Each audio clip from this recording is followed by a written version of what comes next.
I call this meeting to order. This is meeting number 50 of the Standing Committee on Finance. Orders of the day pursuant to Standing Order 83.1, continuing with pre-budget consultations 2014.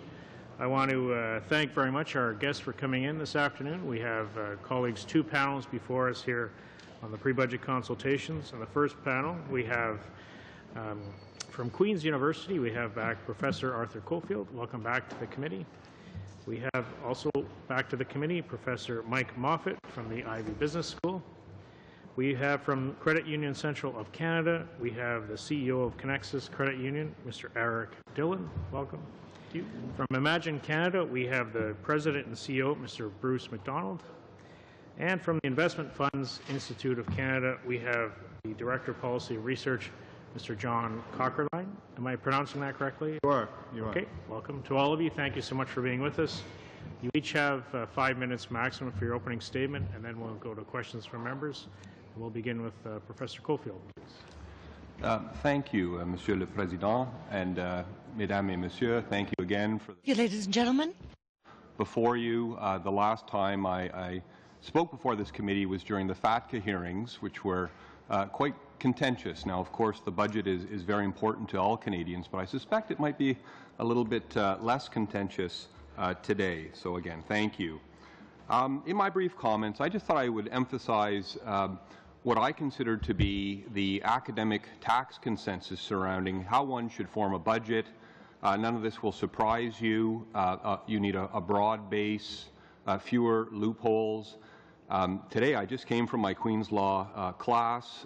Ended at 1 o'clock, and I taught them a little bit about the 1987 Michael Wilson budget, former finance minister, and I teach that as the high watermark of my generation in terms of achieving a fair budget that both brings in revenues and drives the economy forward. So as a very broad generality, then one, again, should try to broaden the tax base, reduce shelters, reduce loopholes, and potentially even bring down rates at the same time. Now, I know that this would be a very ambitious agenda. It's not going to be implemented within the next budget.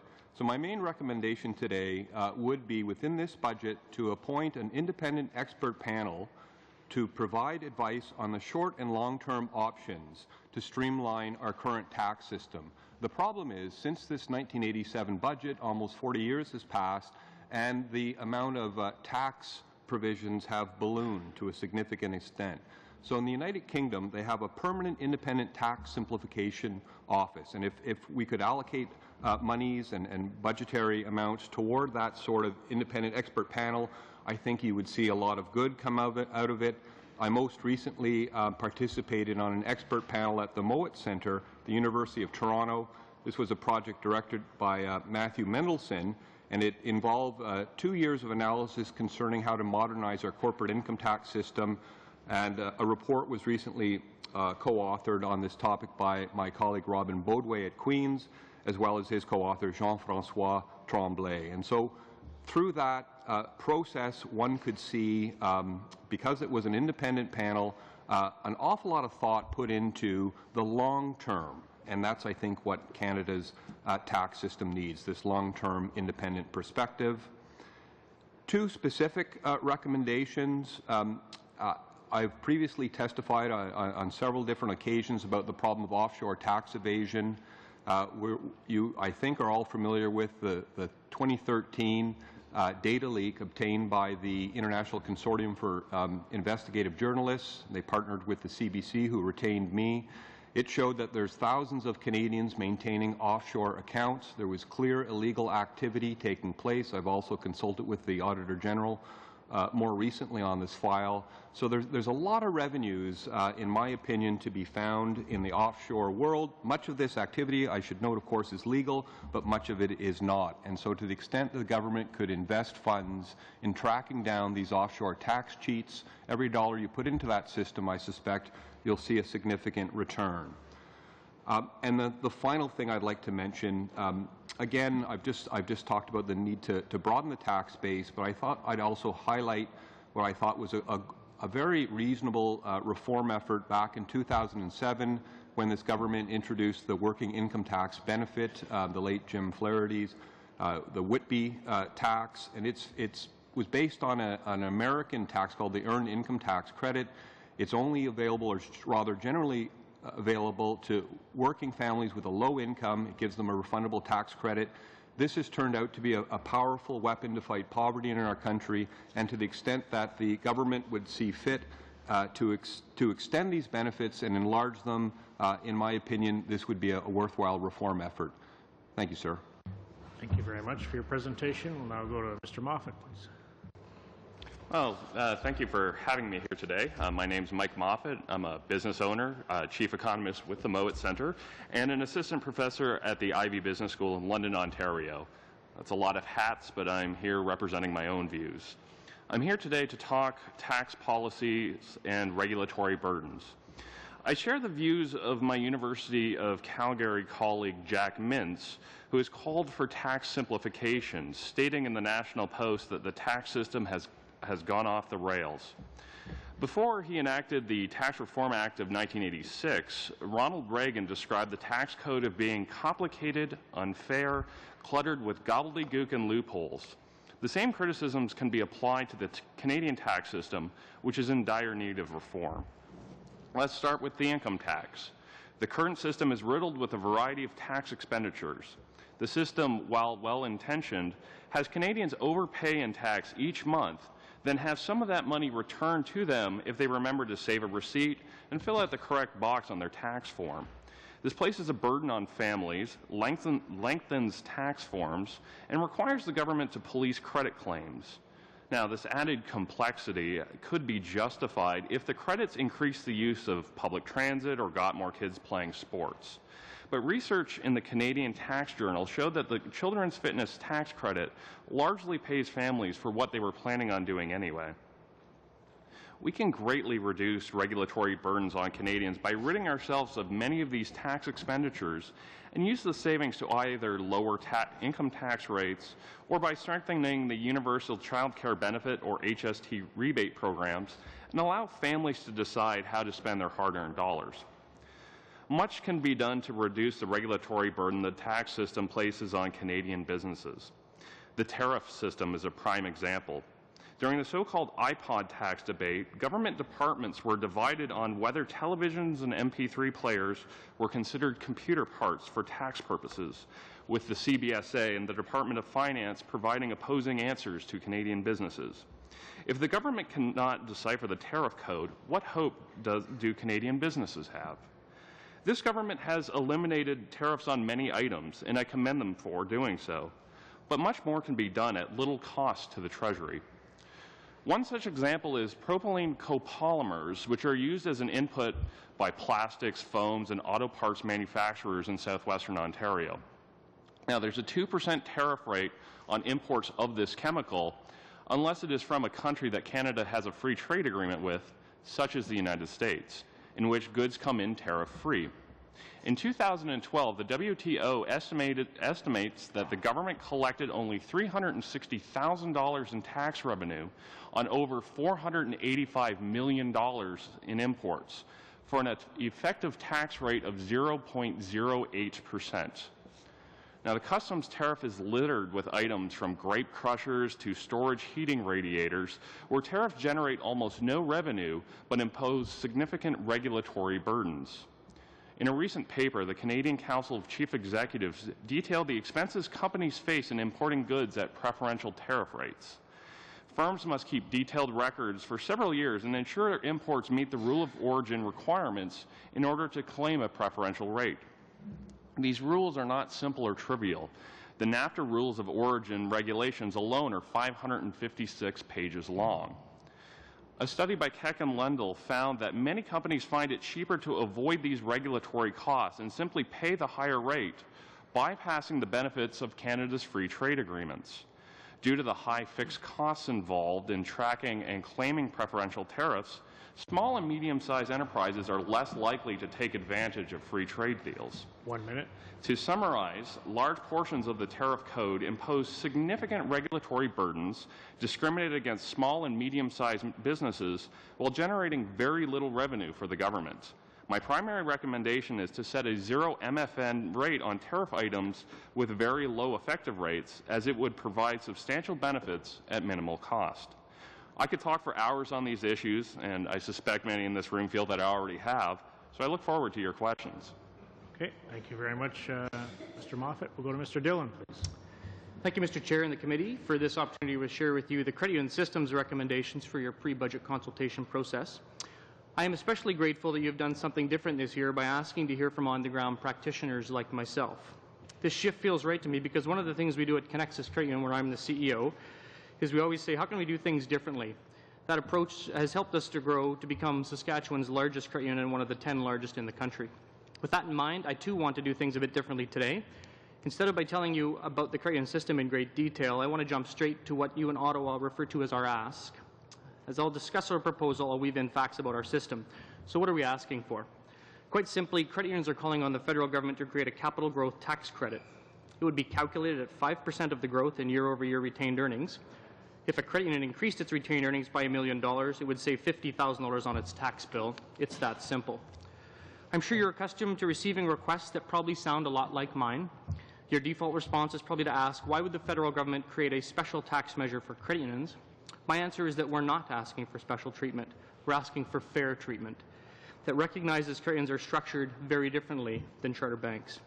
Both operate in the same sector. Both offer similar banking services. Both are required to hold large amounts of capital. Both are well regulated and prudent, but that's where the similarities end. We're cooperatives. They're joint stock corporations. They're regulated federally.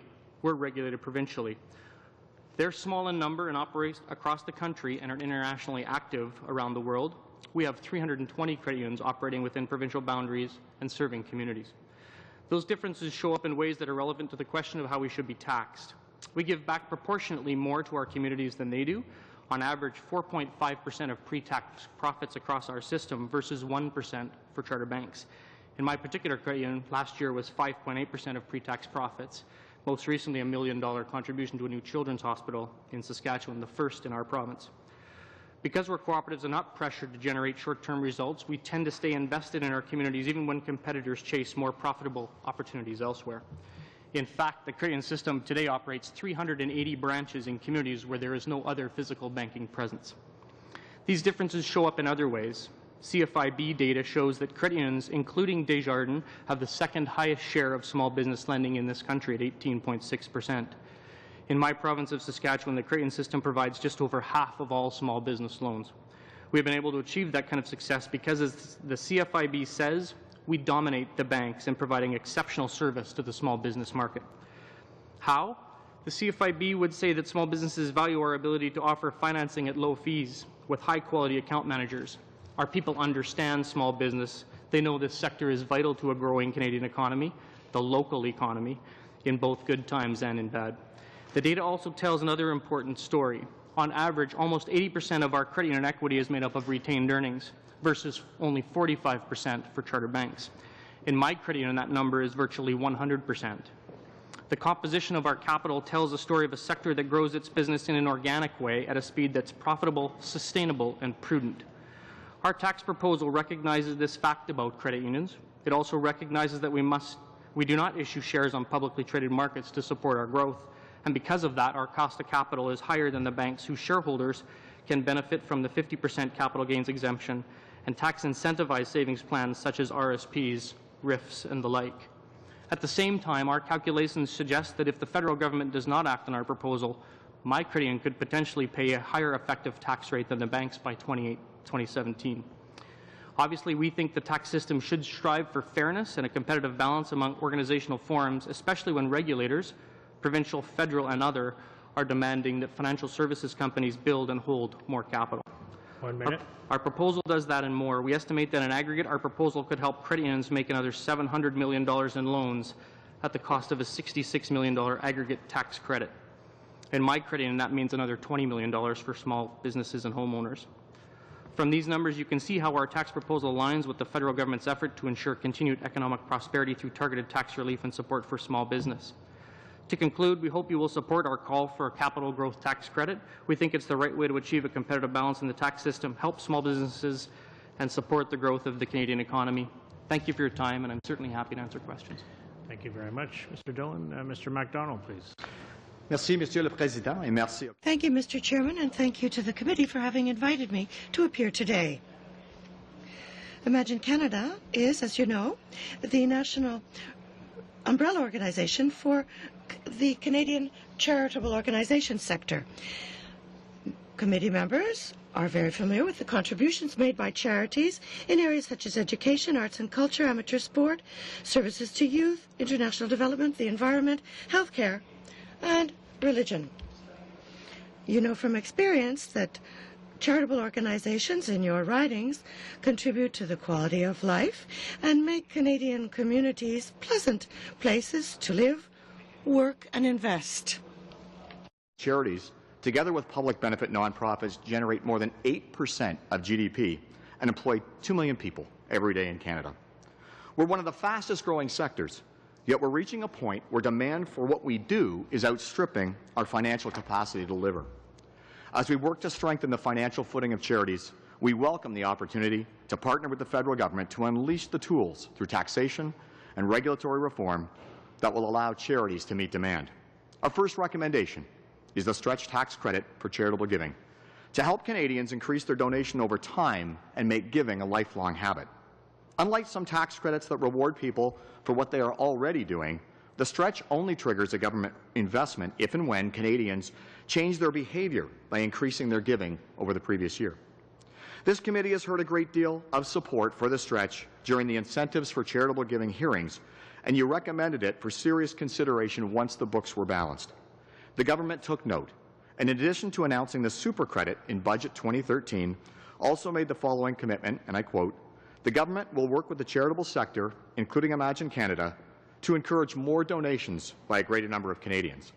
The first-time donors super credit was an encouraging start. Now it's time to finish the job by helping more Canadians to do more. So what would the stretch mean? It means more dollars for the widest array of good causes, more investment in every community, and broad-based tax relief. It means that donations that have stagnated would begin to grow again, as more than half of donors say they would increase their giving if there were better tax incentives. What better investment could we make as we approach the 150th anniversary of Canada than to give Canadians from all walks of life and all means the tools to better invest in their own communities and in the causes that make a profound difference in their quality of life? This fall, we asked charities across the country to connect with their members of Parliament, as they are best placed to let you know what the stretch would mean for their organizations and their own communities. In only the first 6 weeks of the campaign, over 150 MPs have received letters, emails, phone calls, and visits from local charities, and we're just getting started. We hope we can count on all committee members to strongly endorse the stretch in your pre-budget report. Our other two recommendations this year deal with regulatory issues and also get at the heart of charities' financial resources and sustainability. The first of these is merchant fees on credit card transactions. Last year's budget signaled the federal government's concerns about these fees, which are disproportionately high in Canada. Proposed legislation in the Senate would, among other things, eliminate these fees for registered charities. Merchant fees have a real and significant impact on charities' bottom lines. They divert millions of dollars that could otherwise be invested in responding to the growing demand for charity services. We understand that regulation is a last resort, and we recognize that a voluntary arrangement may prove preferable. Either way, charities must be invited to the table and benefit significantly from much-needed reforms. Enfin, nous espérons voir la poursuite des... Finally, we're hoping to see a pursuit of the explanations and, if need be, changes to the regulatory and administrative obstacles that limit access by charities to the federal advisory services to business when they're seeking new sources of income. This is particularly important since governments are seeking new forms of social financing and social entrepreneurship to fund essential initiatives involving charitable organizations. The economic contribution of charities in Canada is already immense, and if you give them access to these tools, it will allow them to grow even further. Thank you very much. Thank you for your presentation. We will now go on to the next witness, Mr. Cockerline. Thank you, Mr. Chair and members of this committee, for this opportunity to provide the views of members of the Investment Funds Institute of Canada, IFIC, at this meeting. IFIC is the voice of Canada's investment funds industry. By connecting Canada's savers to Canada's economy, our industry contributes significantly to Canadian economic growth and job creation. In my remarks today, I will focus on recommendations related to three areas: registered plan reforms in support of retirement savings, GST-HST reform, and equitable taxation for mutual fund corporations. And I'll be pleased to respond to committee questions on any of the recommendations provided in our formal brief of August 6, 2014. IFIC has consistently supported the government's efforts to offer Canadians more ways to save for their retirements and other financial needs.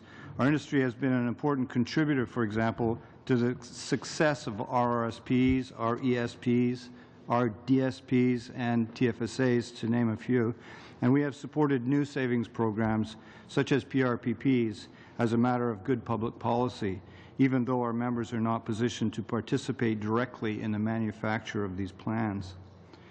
While GRSPs, or Group Registered Retirement Savings Plans, fulfill the same goal as PRPPs, long-term savings through a workplace plan, they are not accorded similar tax and regulatory treatment.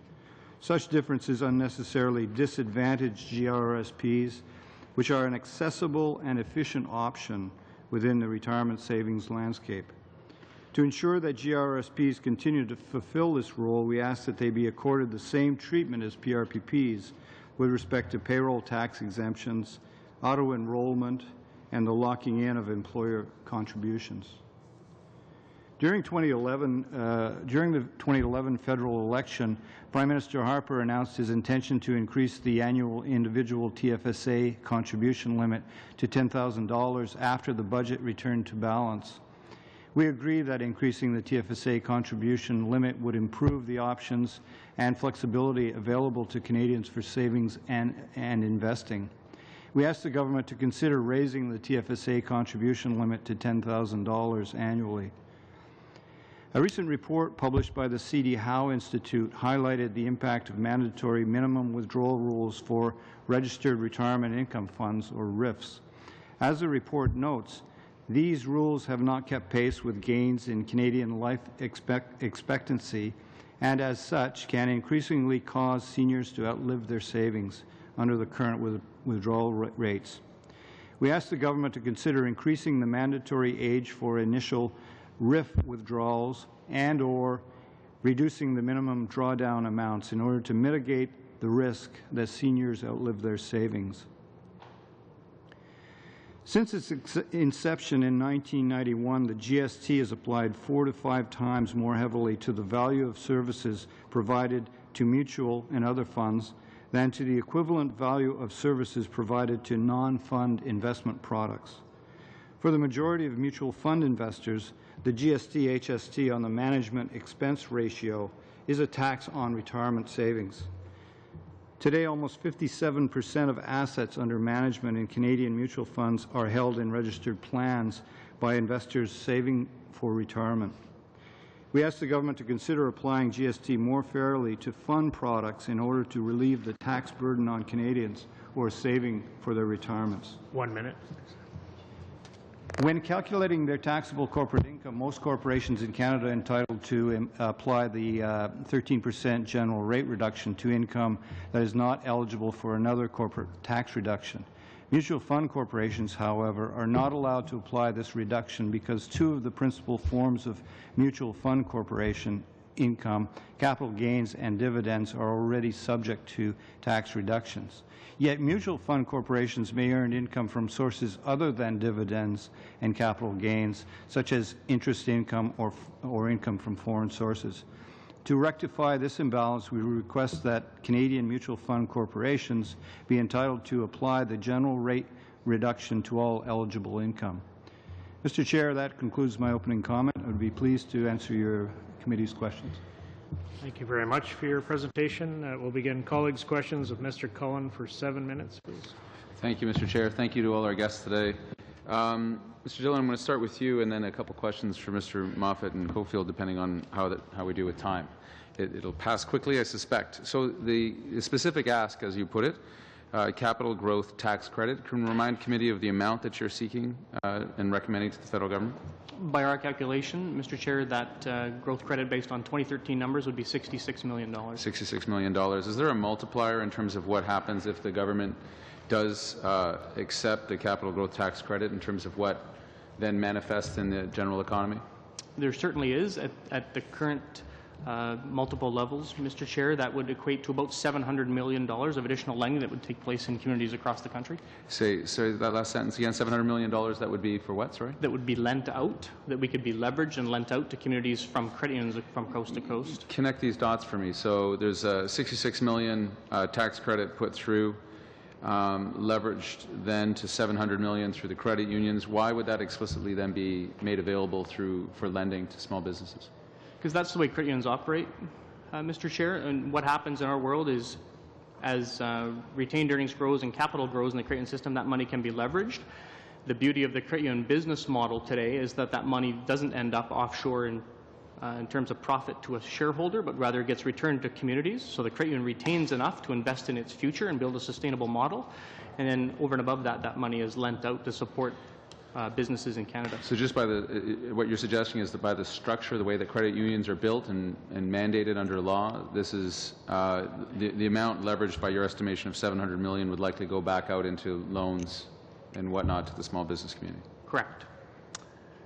And you, at one point in your testimony, talked about, is it your credit union was responsible for half of all small business loans in Canada, in your region? Is that right? No, that would be credit unions in Saskatchewan. Credit unions across Saskatchewan. Correct. So that's the reason to support this for Saskatchewan. I'd be curious if you could provide us with what the number is across Canada for credit unions in terms of what the representation. One criticism of your ask is that many credit unions, a large percentage, would fall under the exemption for small businesses, and that wouldn't be hit by the tax increase that came in Budget 2013 from the federal government. Is that a fair criticism to say that most credit unions would be exempt from this policy? It's not. So to answer your first question, the amount of lending that credit unions do in Canada, we hold 18.6% of the small business market across the country. The second question was, there are varying sizes of credit unions, and so again, what happened with the old policy was about 10% of those credit unions would be eligible, but it only represents about 30% of the assets held in Canada because of the varying sizes. Right, so that the vast majority of capital that's held in credit union was exposed to the tax hike in the 2013 budget, just being of larger than a small business designation. I don't have those numbers handy, but I'm certainly happy to provide them to the committee. A quick question on that. What for us, at least in the opposition, was a surprise tax hike on credit unions in the 2013 budget. What consultation or notice was given to you by the federal government before that tax hike was introduced in the budget? There was no consultation with the credit union system. That's not very nice. Over to you, Mr. Moffat, with respect to I'm just looking through some of what you said today and also some of your writing around the governments. They've set up a panel to reduce red tape, which is somewhat ironic in its structure, but it's an understood effort and maybe even noble, yet at the same time increasing the complexity of the tax system for Canadians? Why is that a problem? Because these are all, many of these complexities are added into what we generally call boutique tax credits, politically sometimes popular. Why is that such a problem for Canadian businesses if all these boutique tax credits keep adding up? Well, I think it's more a problem for Canadian households, and I would like to start by applauding the government for taking the initiative to cut red tape. As a business owner, I highly appreciate that sort of economic analysis aside. Yeah, I think it's more a problem for households that, again, what you're forcing households to do is to save a bunch of receipts and then at the end of the year collect them all up and fill out these various tax forms. And they all sort of work against each other. They all sort of complicate the system. You get these larger and larger are they efficient, I suppose, is my question? Oh, not particularly, no. If efficiency is defined as changing behavior, there's not a lot of evidence that they do that. So let me ask the contrary question then. Has your department done any analysis of the what called the free rider effect on some of these government programs in the sense that it's a new tax measure to encourage Canadians to do something they were going to do anyways? Yeah, so again, there was an issue of the Canadian Tax Journal. I did not write any of the papers in that issue, but there was an issue of the Canadian Tax Journal that looked at exactly that question, and they found they surveyed households, and households were happy to get it. I mean, if you want to give households a check, I mean, we're all happy to get that. But the household said that they were going to do those things anyway. That essentially they were getting paid to put their kids into hockey or ballet or what have you, and those are all things that the families do. So in a sense, it depends on what your intention was when you started out to do it. Was it to change some behavior, or was it to lower taxes? If it was mostly the second, are there more efficient ways to lower taxes for Canadians than this string of complicated boutique tax credits that come out of the government? Oh, absolutely. So you could lower income tax rates, particularly at the low end. You could increase the child tax, the universal child care benefit. You could increase HST rates and do it all in one thing rather than a little bit here, a little bit there, and trust families to do the right thing. And because Canadian families care about their kids. I don't need incentives to put my kids into swimming lesson. I'm happy to do that anyway. Very quickly, Mr. Schofield, do you have anything to add to that commentary just with respect to the complexity of the tax code and maybe what burden that puts upon Canadian businesses and families? Just a very brief comment, please. Yeah, no, I would tend to agree with Professor Moffat that it creates an economic drag over time because so many of these incentives often work against each other, and from an economic perspective, nobody's sure whether they promote the goals that the legislators initially intended. Thank you. Okay, thank you. Thank you, Mr. Cullen. Mr. Keddy, please, for 7 minutes. Thank you, Mr. Chairman. Welcome to our witnesses. An interesting discussion here today. To Mr. Moffat, you talked a little bit about the over regulated tax regime that we have, and I think most of us around the table would have to agree with you on that comment, quite frankly. It's also very difficult to try to put a little bit of water or wine into that soup to make it a little thinner. A lot of pushback when you try to do that. But I think we all agree that it is overly complicated, and especially the tariff code. So I would like you to expand on that just a little bit and just give 3 examples of an overly complicated tax system and tariff code. Just 3 quick examples, if you can. Well, again, I think the first example was the whole iPod tax debate, where we had these items, and the question became, is a television or an MP3 player a piece of consumer electronics, or is it considered a computer part which comes under a special tariff treatment? And depending on what the answer is, there are different tariff rates, and nobody was really quite sure. And there really doesn't seem to be any logical reason why we would have, why we should be putting tariffs on televisions and MP3 players in the first place. There's no domestic Canadian industry to protect there.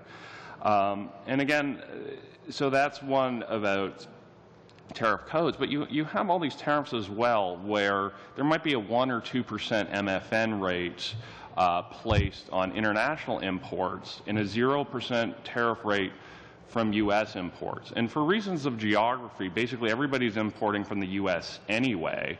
But to get that 0% rate, you're having to go through all of this paperwork. So what you could instead do, and again, everything from the grape crushers to storage heating radiators to chemicals like propylene copolymers, you could reduce the MFN rate to 0. Wouldn't really change where we're importing from at all, wouldn't change the amount of government revenue because we're not collecting much revenue on these in the first place, and just save the government and businesses just a lot of headaches. Okay, I'm not sure I got 3 recommendations there, and I'm not sure I agree with you on whether it's an iPod tax or not. However, you said one other thing that I want to follow up on, and that is the HST rebate plan. And you know, don't mistake me here. That this is a single question from a member of Parliament. This is not government policy. But you know, for the life of me, I can never understand why we give HST money back to anybody.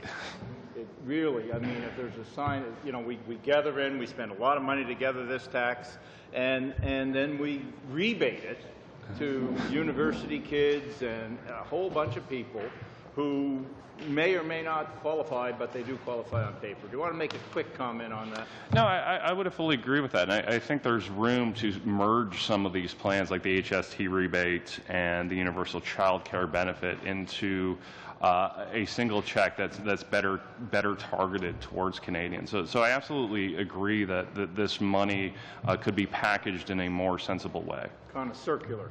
Okay, very, very quickly, because we do have a limit on time, and our chair is very mean, I'll tell you.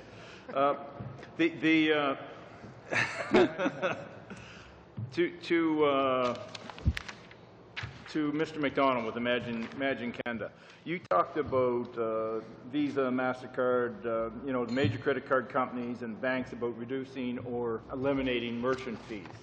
And you also talked about coming to the table, which is an expression that I really like. But have you invited, as the charitable sector, have you invited the major banks and the credit card folks to your table to say, can we get rid of the credit card fees on charitable giving?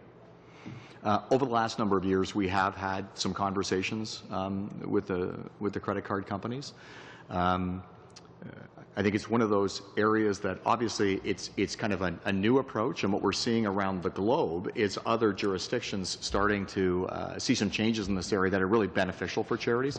So we're hoping this is the beginning of a conversation that will really see a dramatic impact for us. But there should be a case made. I mean, they can take advantage of charitable tax credit on that 1% or 1.5% that they're charging. So there's no reason, you know, this is a win-win. Well, we certainly think so. I mean, ultimately, you know, when a charity, and I think the example we gave, you know, receives a contribution of $100 through a credit card, they're, you know, expected to receive for that 100, but they're getting 95. Okay. And so I think the issue here is how can we direct more of those dollars directly into the missions and causes? Okay. To Mr. Dillon with Credit Union Central. You know, in full disclosure, I'm a credit union member, have been since I've been a child. You know, rural Canada, the only banking institution we have often is the credit union. You do great work. At the same time, I pay a premium to be a credit union member and live in the community I live in. I can get cheaper money at the bank, quite frankly. So it's not all just a one-way street here. I have some real concern. You're suggesting we conduct a mandate review for Farm Credit Canada. I can tell you the last people who lobbied me for that were the big banks, okay? And, you know, with farm credit, you go into farm credit, they have people who are experts in agriculture, they know the type of farming that you're already in, they offer good advice, they can look at your business plan and determine very quickly whether it's a reasonable, rational business plan or not. Why would we take that out of the marketplace and out of the hands of small farmers and farmers across Canada? Okay, just a brief response, please. Sure. So in terms of paying more, you know, in local credit, the first thing I would offer is certainly for small business, that wasn't the result of the CFIB survey. That Cretans are very competitive on prices, and I would argue that goes beyond small business into the retail markets as well. With respect to the comments about the FCC mandate, other Crown corporations active in financial services act in a complementary role to the private markets where there's an adequate supply of funding available. I would argue that there are banks and credit unions that are ready, willing, and able to serve the agricultural market. We have, certainly in my credit union's case, we have a 75-year history of serving that market exceptionally well. And I think what we're asking is that for FCC's mandate to be more complementary like other organizations like Business Development Bank and EDC and others. Okay, thank you. Thank you, Mr. Kelly. We'll go to Mr. Bryson, please. Thanks very much, Mr. Chair. I'll start with Mr. Dillon. The tax credit you're seeking for $66 million and the associated multiplier effect or leverage in terms of lending. Last year's Budget Implementation Act eliminated a long-standing tax credit for credit unions of $42 million. What has been the impact on your members' ability to lend to small businesses and communities served across Canada as a result of that elimination? Thanks for the question. The first thing I would offer is if you take a 5-year period, that number would be somewhere between $42 million and $83 million. It was $42 million in the most recent fiscal year. And I think, again, the credit union business model forces us to capitalize ourselves solely through retained earnings. And so on the one hand, we have international regulators, federal regulators, provincial regulators, and others asking us to build capital, and we understand the reasons why. At the same time, reducing our ability to build capital by taxing the only source that credit unions have to generate capital. So, to answer your question, if there's $42 million less available to credit unions in terms of capital, at the standard multiplier we used earlier, that would be about $500 million or $500 million not available to communities across this country for small business and consumer finance. Thank you very much. Mr. Moffat, would appreciate your thoughts at this committee for the Conservatives' income splitting proposal from their last platform, and your thoughts on it as a use of government resources. Well, thank you for that question. I have some grave concerns about how that system was set up, that it wasn't really creating a family tax system like we see in other countries. Instead, it's taking the individual tax system we have and sort of jury-rigging a family tax credit on top of that. And the way it was structured, really almost all of the benefits went to high-income people like me, quite frankly. So I am talking against my own economic interest here. And I think there's a general philosophy that any income tax change that benefits Mike Moffat is probably bad for the country because I'm one of the last people that needs help. I do think there is, again, I do think there is a way to structure this through a family tax system. So this is one area where I would agree with Mr. Mintz. Mr. Mintz, who generally supports income splitting, his statement was that simply allowing income splitting will do little for middle-income families, and equalizing the after-tax market income between single and dual-income families would ignore the differences in time allocation between families. And I would agree with that statement. In terms of the Conservative EI tax credit, small business tax credit, you've said that it makes it weirdly profitable to fire people. Can you explain, for the benefit of the committee, that statement? You seem to be saying it creates a disincentive to growth. Yeah, that normally when you design a targeted tax credit for businesses, the eligibility requirements tend to be backwards looking. That you say, okay, if you paid so much in tax, or you were a certain size the year before, then you're eligible for this, and then what you do next year, you may get a tax credit for. The proposal here was designed a little strangely, that the eligibility criteria was forward-looking, that your actions next year determine whether or not you're eligible for the credit. So you can find yourself in a situation where you look to be paying too much in EI, thus making yourself ineligible for the credit. So by either delaying hiring, reducing hours, or in extreme measures firing people, you can actually make yourself eligible for the credit. So it was just, in my view, a design error, and had the design been backwards looking instead of forwards looking, I think there may be some merit to the idea. What's your view of the Liberal proposal of an EI premium holiday for 2 years only for new hires for companies that actually increase their employment? I think it's a stronger benefit. Now, again, based on what I said earlier, my inkling is always to have less tax credits, period. But if you're going to have a tax credit, I think the Liberal plan has two advantages over the Conservative one. Is that one is backwards looking, so it doesn't have this weird drop-off point. And secondly, you only get the credit for increasing spending. So you're not paying people for spending they were already doing. It's based on an incremental increase. Professor Cofield, to follow on Mr. Keddy's questions about the tax code being too complicated, over the last 18, or rather over the last 8 years, has the tax code in Canada become more complicated? Yes, I don't think anybody would argue that it's become simpler. There was a commission struck, the advisory panel on Canada's system of international taxation, struck by the Department of Finance in 2008. They investigated tax simplification, had some recommendations, but to my knowledge, none of those recommendations thus far have been implemented.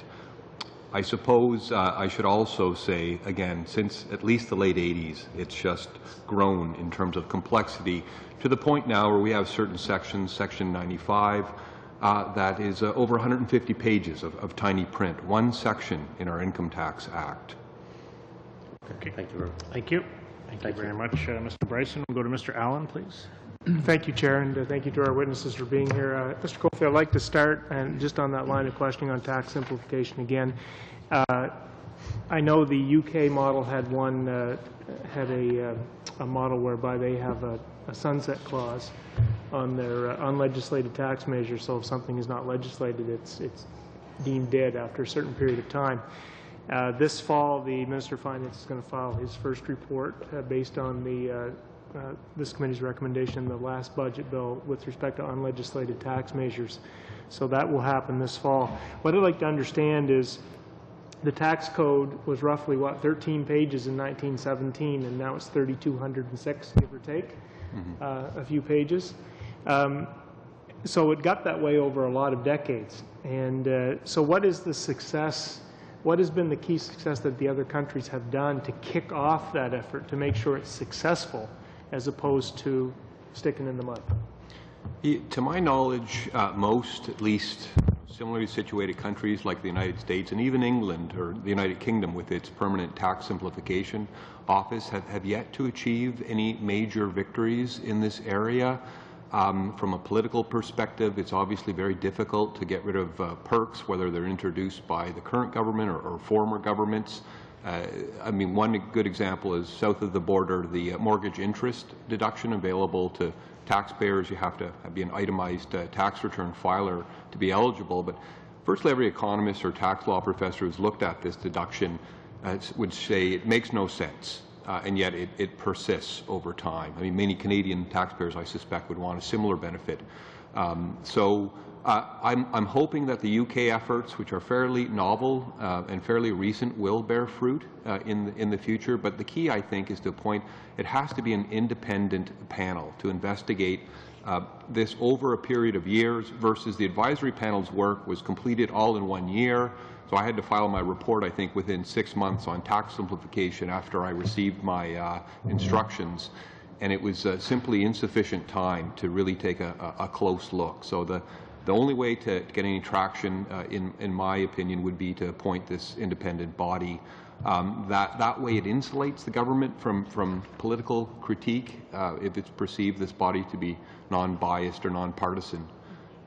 But yeah, I don't think most countries have had any luck toward any significant or material tax simplification, to my knowledge. Okay, thank you very much. Mr. Dillon, I'd like to go to you with the credit unions. Just a few questions. I know in my riding, a lot of the small rural communities have credit unions, and that's the only financial source that is actually in those communities. Can you just talk a little bit about, you already talked about your loan profile being around 18.6 of that being to the small business, 18.6% small business market. With this credit that you're talking about in the capital growth tax credit, what does that extra $700 million in potential lending mean to employment in the rural areas? I mean, right now, I think the branches in New Brunswick and Atlantic Canada probably have between 9 and 15 employees per branch. What does that mean to employment in the region for the credit unions? That's a very difficult question to answer. I mean, it depends. That's national data where that money is deployed. I mean, certainly we could try to come up with a bit of an educated guess for the committee, but I certainly, wouldn't want to wager a guess and be wrong today. Suffice it to say, though, that while credit unions have grown in this country, there is a tremendous amount of employment created at the local level where credit unions are the only institution in town. I think both in terms of service provided and the economic benefits of having those people employed there. And in my remarks earlier, you heard exactly how many communities are served by just a credit union in terms of financial services. So certainly we'll be happy to provide the committee some analysis behind that. Okay, if you would. And the other challenge you had on the financing side of this, if I understand correctly, is because it's a member-driven type of organization as opposed to the banks, which are shareholder-driven organization. If I want to get out of my bank stock, I sell it and I leave. When the members leave, they leave and they take their money too. Is that correct?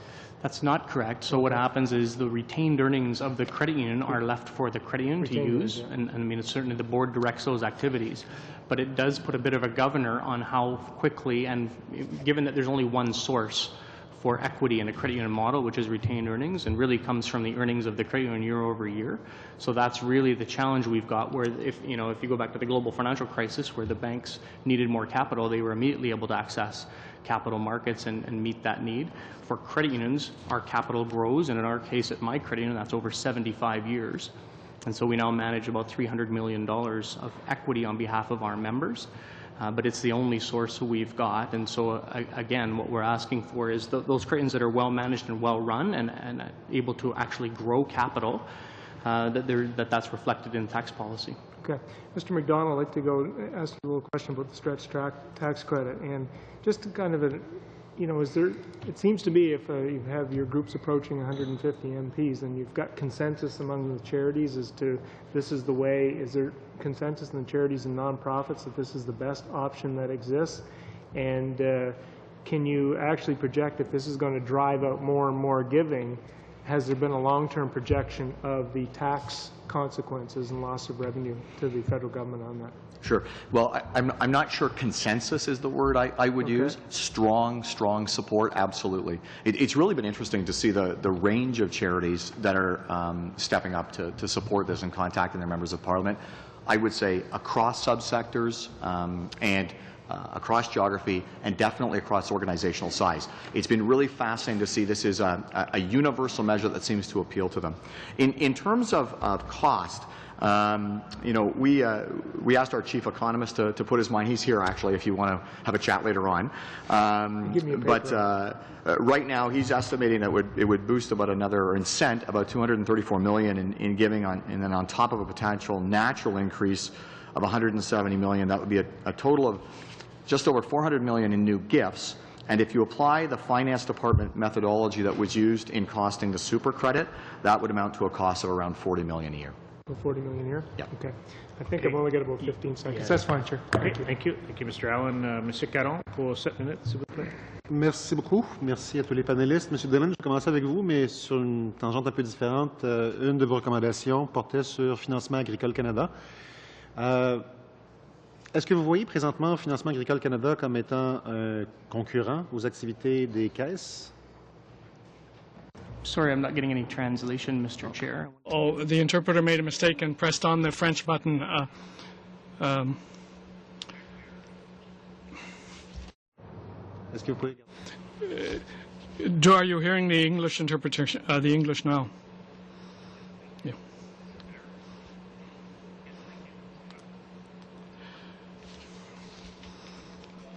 Let me put my question again then. You have a recommendation that deals with farm funding in Canada.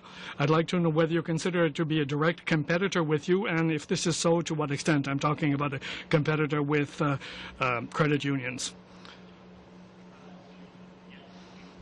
Suggest that farm credit is a very direct competitor with those people who are active in farm finance.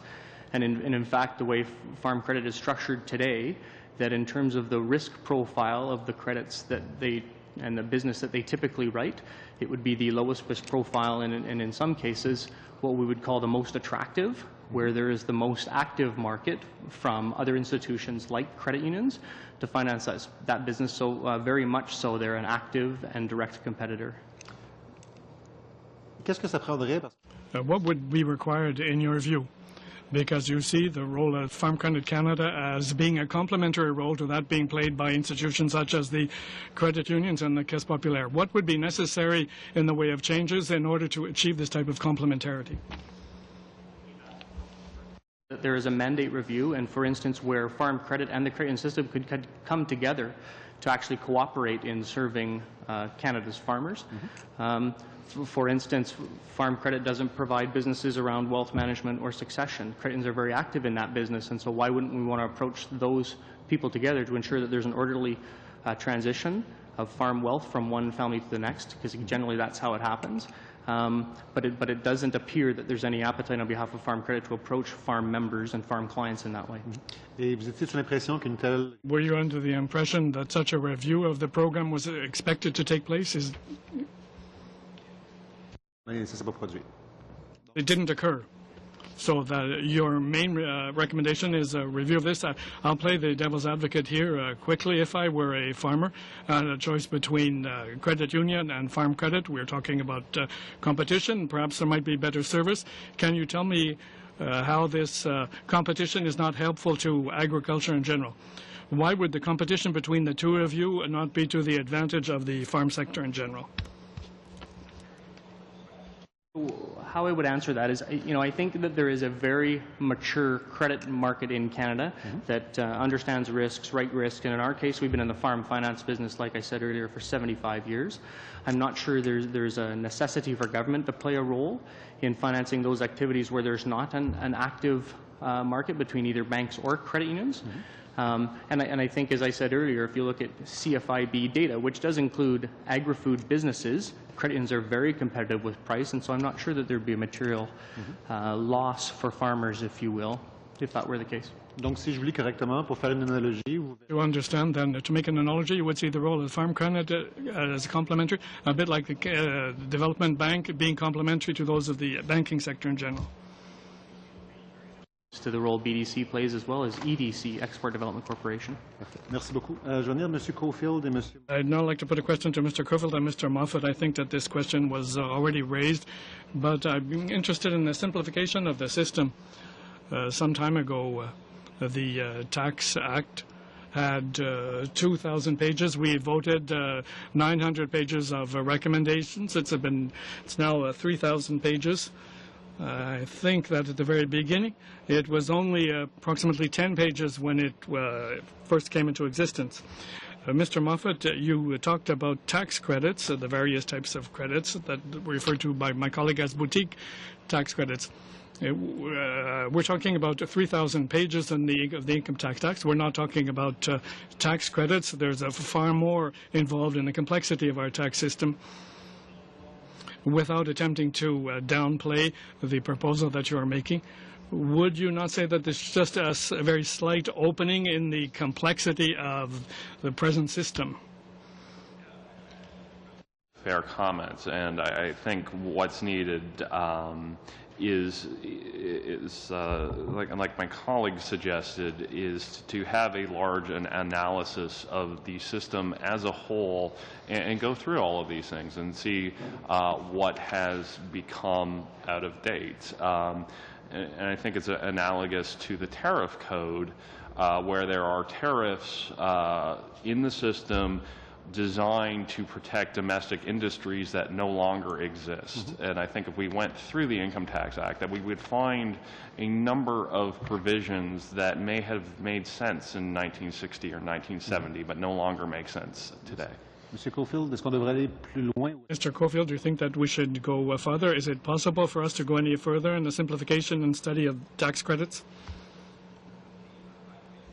Possible. Again, recalling the last time this was done with some success was during the Mulroney government in the late 1980s. They did feel significant fiscal pressure at that time that maybe governments no longer do. So it was a powerful political motivator.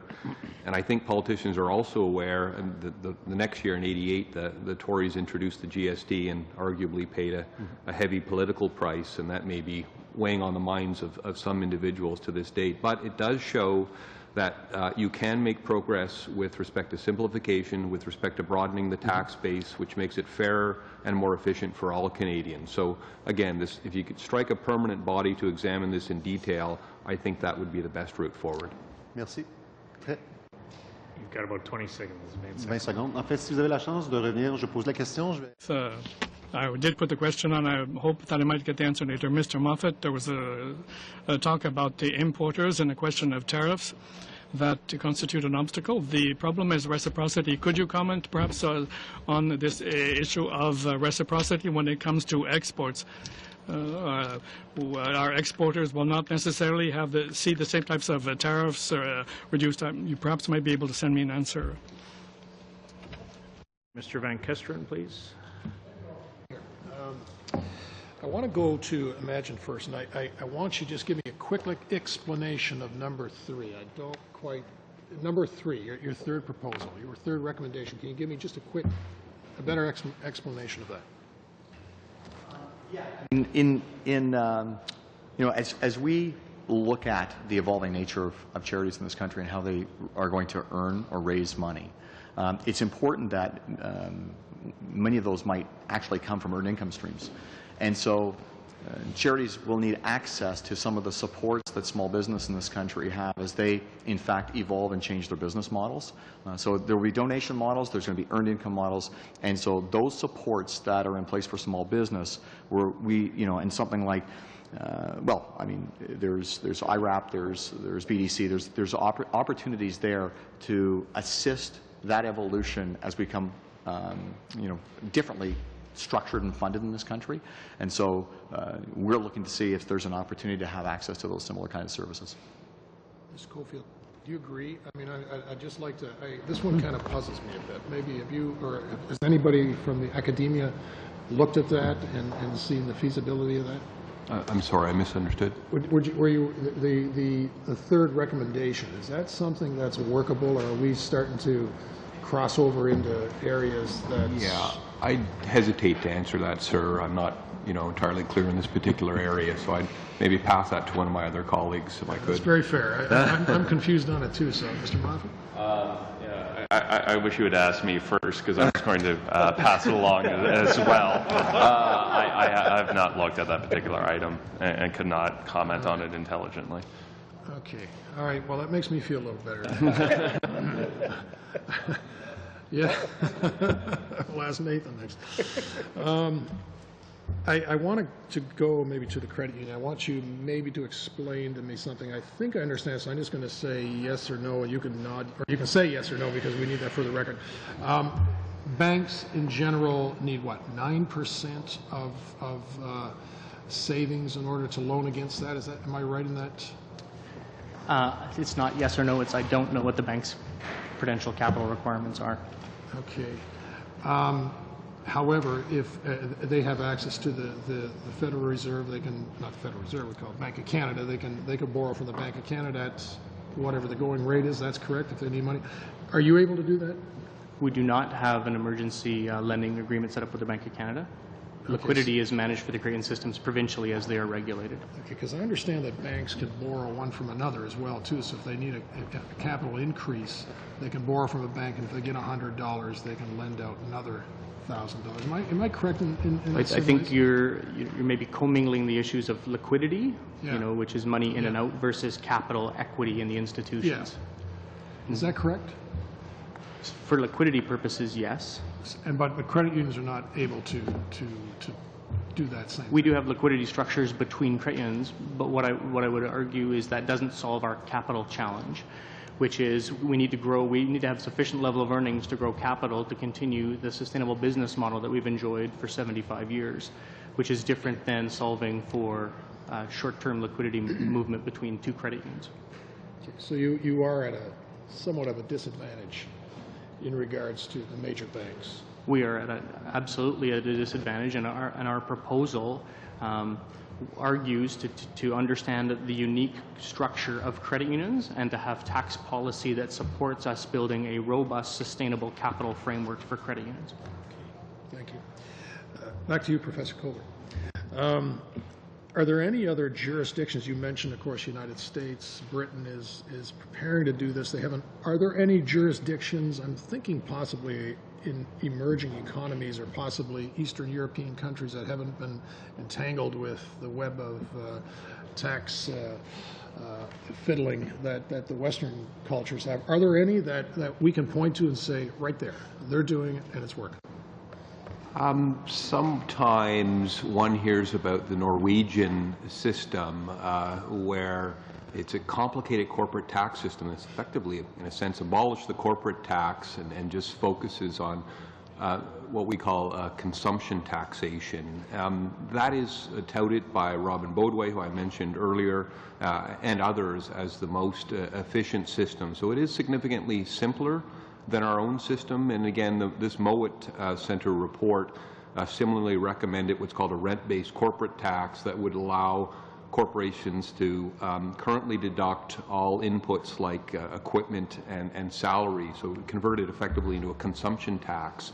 That's the way most economists and many tax law professors would like to see our system evolve. So there are some examples out there, but for the other countries like China, for instance, it's been modernizing its income tax system over the last decade, and it's become increasingly complex, increasingly like our own. So I don't think that's necessarily a great example, but there are at least a few examples out there. And there are other fundamental tax reform examples in Sri Lanka and smaller countries that would likely not be appropriate for Canada. Is it realistic to expect that to happen in today's society? I mean, we see governments so involved in the marketplace. We're doing things now that we wouldn't have dreamt even back in the 80s of doing as far as governments.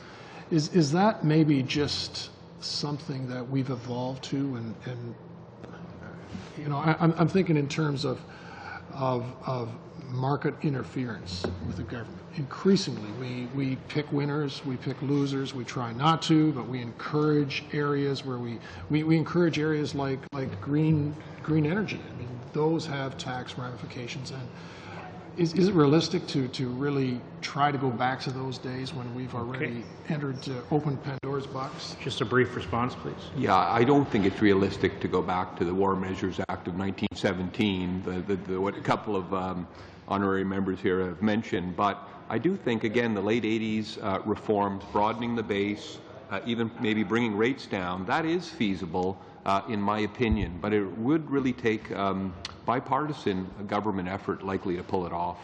It's not going to be easy. Thank you. Thank you, Mr. Van Kesteren. Mr. Rankin, you should have 7 minutes. Thank you. And I want to build on what Mr. Van Kesteren has just been talking about. In particular, I'm going to ask, if I may, to Professor Cofield.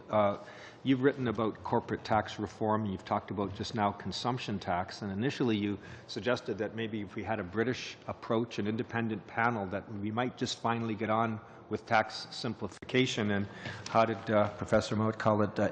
Gobbledygook and tax loopholes, Professor Moffat said, citing Ronald Reagan. So, you know, I guess we've heard, even the accountants have come every year and told us the same thing. Nothing gets done. I mean, I'm very skeptical about it.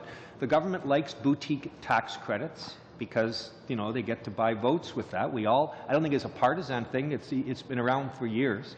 And now on the corporate side, which is where a lot of the complexity of the Tax Act, let's face it, comes from, is the corporate side.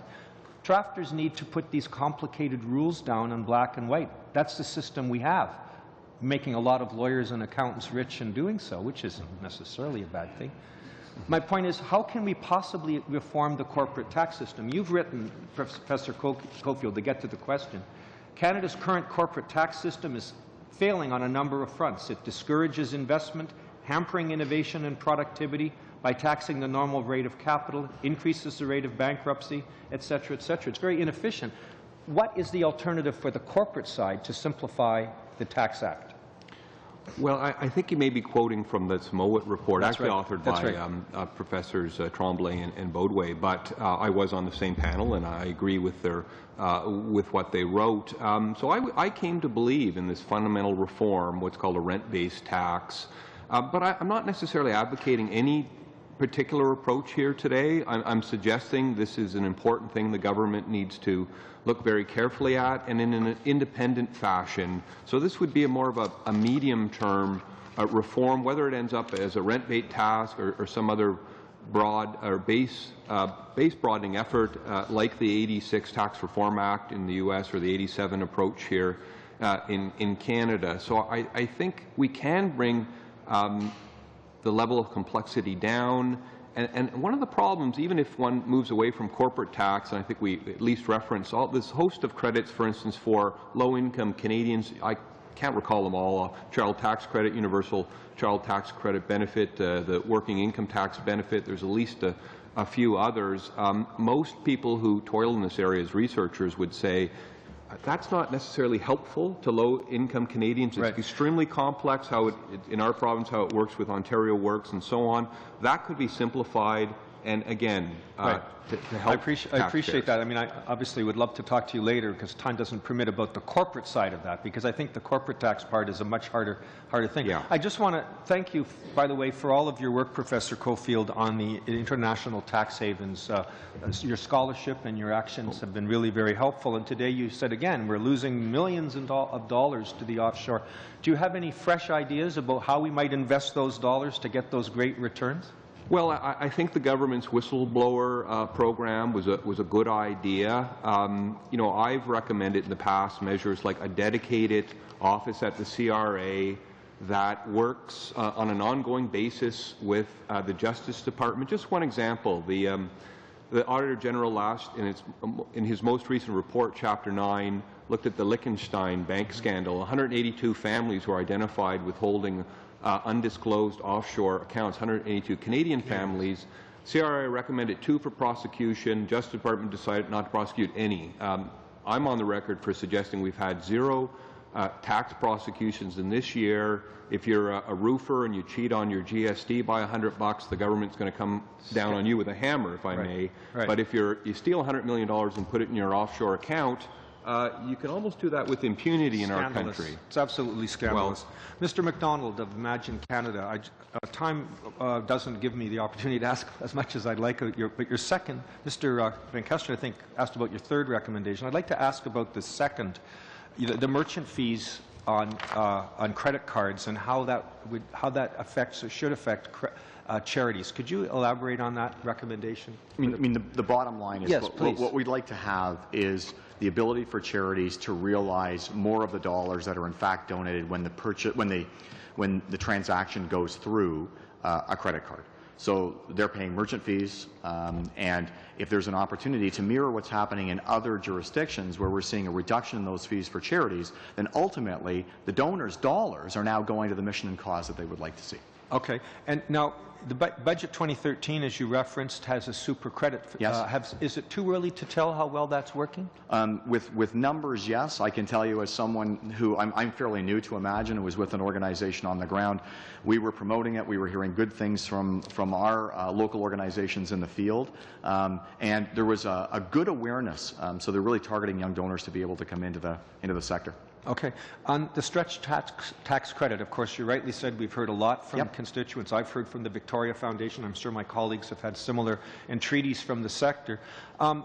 The idea is it would change your behavior because it only triggers a government investment to this stretch tax credit when you've changed it over the preceding year. Yes. So has there been any costing of that to see what the fiscal implications would be? Yeah, so we estimate about a $234 million incent, and then another 170 in sort of that natural growth that's taking place. And so overall, using the same formula that the finance department did on the super credit, it would be about 40 million. 40 million a year. On top of the super credit? No, just this, well, actually, I don't know the answer to that. I think that's just as per the stretch. I see. 1 minute. But I'd have to check on that and get back to you. Right. Well, how is it going so far, the idea of a stretch credit? How has that been perceived by your members, amongst members of Parliament? Does it seem to have legs? Well, certainly the individuals we talk to are interested. Understand that one of the great things about the stretch tax credit is that it affects every community in the country, because there are charitable groups and organizations everywhere, and also there's no barrier in terms of wealth. So any donor would get a benefit if they increase their gifts. So it really is truly a national program. So those who say that it only helps the more affluent Canadians should understand that it would help anyone at any income level, as long as they have taxes against which this would be relevant to write off, right? Yes, so you have to have that level of income. But anybody who increases their gift over the previous year. Right. Thank you. Okay, thank you very much. Thank you very much, Mr. Rankin. Mr. Adler, you should have 7 minutes. Well, thank you very much, Chair. Thank you all for being here today. This is quite a fulsome discussion. And I do want to begin. I have a number of questions for a variety of, for a number of you, rather. I do want to begin, though, with Mr. Moffat. You had indicated earlier that we're talking about, in your exchange with Mr. Bryson, about EI. Who, in your opinion, owns the EI fund? Owns it? Yeah, like whose money is it? Well, it's, as a business owner, I think it's, I'm a little bit biased on that, but I think it should be run like an insurance fund, that it should be owned by all Canadians. Well, it's owned by the people who pay into it. Yeah, right? yeah, exactly. Yeah, so employers and employees. Mm-hmm. Yes. So I was a little confused earlier when you said that you preferred the Liberal plan, which promises to have a moratorium for 2 years on the payment of EI, because it doesn't belong to the government to be able to do that. And the Supreme Court ruled on that unanimously after the Liberals pillaged the EI fund for $50 billion between 93 and 06. So the Liberal plan isn't even legal, what they're proposing. So I was just a little taken aback when you said you preferred their plan to a reduction that is approved by Parliament as proposed by our government. Well, I'm not a lawyer, and specifically, actually, what I said was that my preference would be an overall reduction in EI. Yeah, which is what we have proposed, by 15%. No, they're both tax credits. Both of these involve paying EI to the government and then receiving a check at the end of the year based on your EI payments. This is not a reduction in payments. Corporations and their employees do have to pay into these first and then receive a check later on. And again, my preference would be to treat this as an insurance fund, not have any special programs around it, and set the EI rates accordingly. Okay, thank you. Mr. McDonald, on the stretch credit, have you done the math to figure out how much more, say that we do provide for a stretch credit, how much more money would that throw into the sector, the charitable sector? Our chief economist, and he took into, like, I'm not an economist myself, but his model looked at a range of scenarios concerning economic growth, income growth, people's responsiveness to tax credits, and the presence or absence of the stretch. Right. I mean, we're conservatively estimating $234 million. Okay. In additional gifts to charities. Okay. Okay. Fair enough. Now, is there not a problem, potential problem, is that because you're front-end loading it, that people may, give at the outset, and then that may just level off as time moves on, as opposed to people just constantly giving?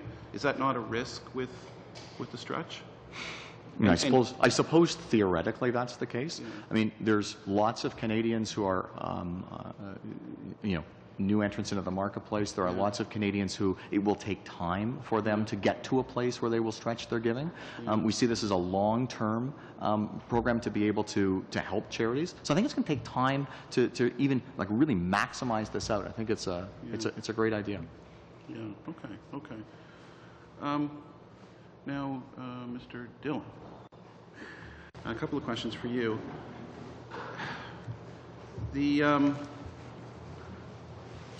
Have any credit unions, as a result of you now having to pay at the same level as banks, other financial institutions, have any credit unions gone out of business in the last 2 years? Not to my knowledge. No? Okay. Now,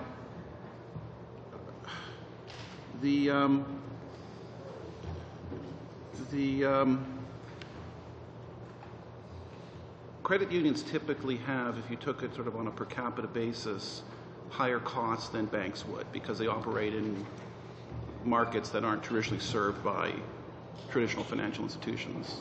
Is that correct? I would say on the domestic retail banking, that would be true, yeah. It's hard for us to draw a comparison beyond that because we're not engaged in the kind of activities they are. Yeah. And your capital in which you would loan out, and you're very active on that front, I know, it's really the capital you need to draw on is really retained earnings, and that's it, right? That's nothing correct. else. Again, in my credit union's case, 100% of our capital, it's 99.4%, I believe, is actually retained earnings of the organization. Across Canada, it's in the neighborhood of 80, where the bank's share of capital that comes from retained earnings is somewhere in the neighborhood of 45. Okay. And take the mortgage sector, for example. They are CMHC insured, correct? Yes. Credit unions across Canada are CMHC insured lenders. And they were CMHC insured before the increase in taxes, correct? They were? Yes. Okay. So that was a nice benefit that you had paying lower taxes, but yet getting the same benefit as the banks, correct? What? I mean, it's just a fact. I mean, it's just not. Okay, 1 minute. I don't know if that's a fair comparison. Okay. Fair enough. Meridian, where I bank, is has $9.6 billion in assets. It's gone up $3 billion in the last 7 years. They have 250,000 members. An institution like that, do you think should be taxed the same as a smaller credit union? Do you think, in other words, should there be sort of a graduated scale, perhaps, in terms of how credit unions could be taxed, just not lump them all into sort of one category and say they're all financial institutions, tax them all at the same rate? Maybe the bigger one should be taxed, yes, like the banks, and smaller ones should not be. Okay, just a brief response, please. Sure. Two very quick points. I think if you look at Meridian, or in my case, we manage $5 billion. What seems like a larger business, in the sphere of financial services, we are 1/100th the size of the chartered banks. So I think in the context of financial services, we are very much a small business. And I think we've been trying to engage the Minister's office in discussions about should we build a scalable model? Is there value in having something which you've proposed, and we'd love to engage further with the Minister on that conversation. Thank you. Thank you very much, Mr. Adler. I'm going to take the final round as the chair. I wanted to start off on the subject of tariffs. Mr. Moffat, you raised the subject of tariffs. In the 2010 budget, the government, with respect to tariff reductions on manufacturing inputs, machinery and equipment, so it eliminated 1,500 tariffs between 2010 and 2015. I think that's what you were commending in your opening remarks. It has since moved to eliminate some of the tariffs on the retail side. I mean, is that, with respect to tariff reductions, what should we be looking at as a committee in terms of priority going forward? Well, I think, first of all, I think that is a fantastic track record to build on. Where I would begin is by looking at tariffs that have a very, very low effective rate. So again, I use the example of 0.08% for propylene copolymers. According to the WTO, there's a few dozen different tariffs with effective rates under 0.1%. So I think those would be worth looking at first. You'd want to get all the details about it and figure out, how that may change the structure of business, structure of imports and exports. I suspect for most of them, not at all. But those would be where I would look first, where it's the government's really not collecting a lot of money, but there's large paperwork burdens. Okay, I appreciate that. Thanks. Thank you for that. The second item, I just wanted to move to, and just first of all, Professor Cofield, on the issue of the advisory panel. I was a little surprised, and I don't know if I heard you correctly, saying that the government has not acted on the recommendations. I mean, the government, as I see here, has acted on a whole series of recommendations from that panel.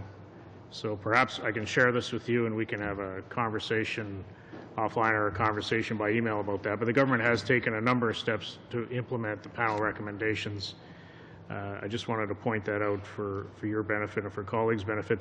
I liked what you said about simplifying the tax system. I also liked what you said about simplifying measures like the working income tax benefit, which you supported, and the universal child care benefit. There's a way to do that.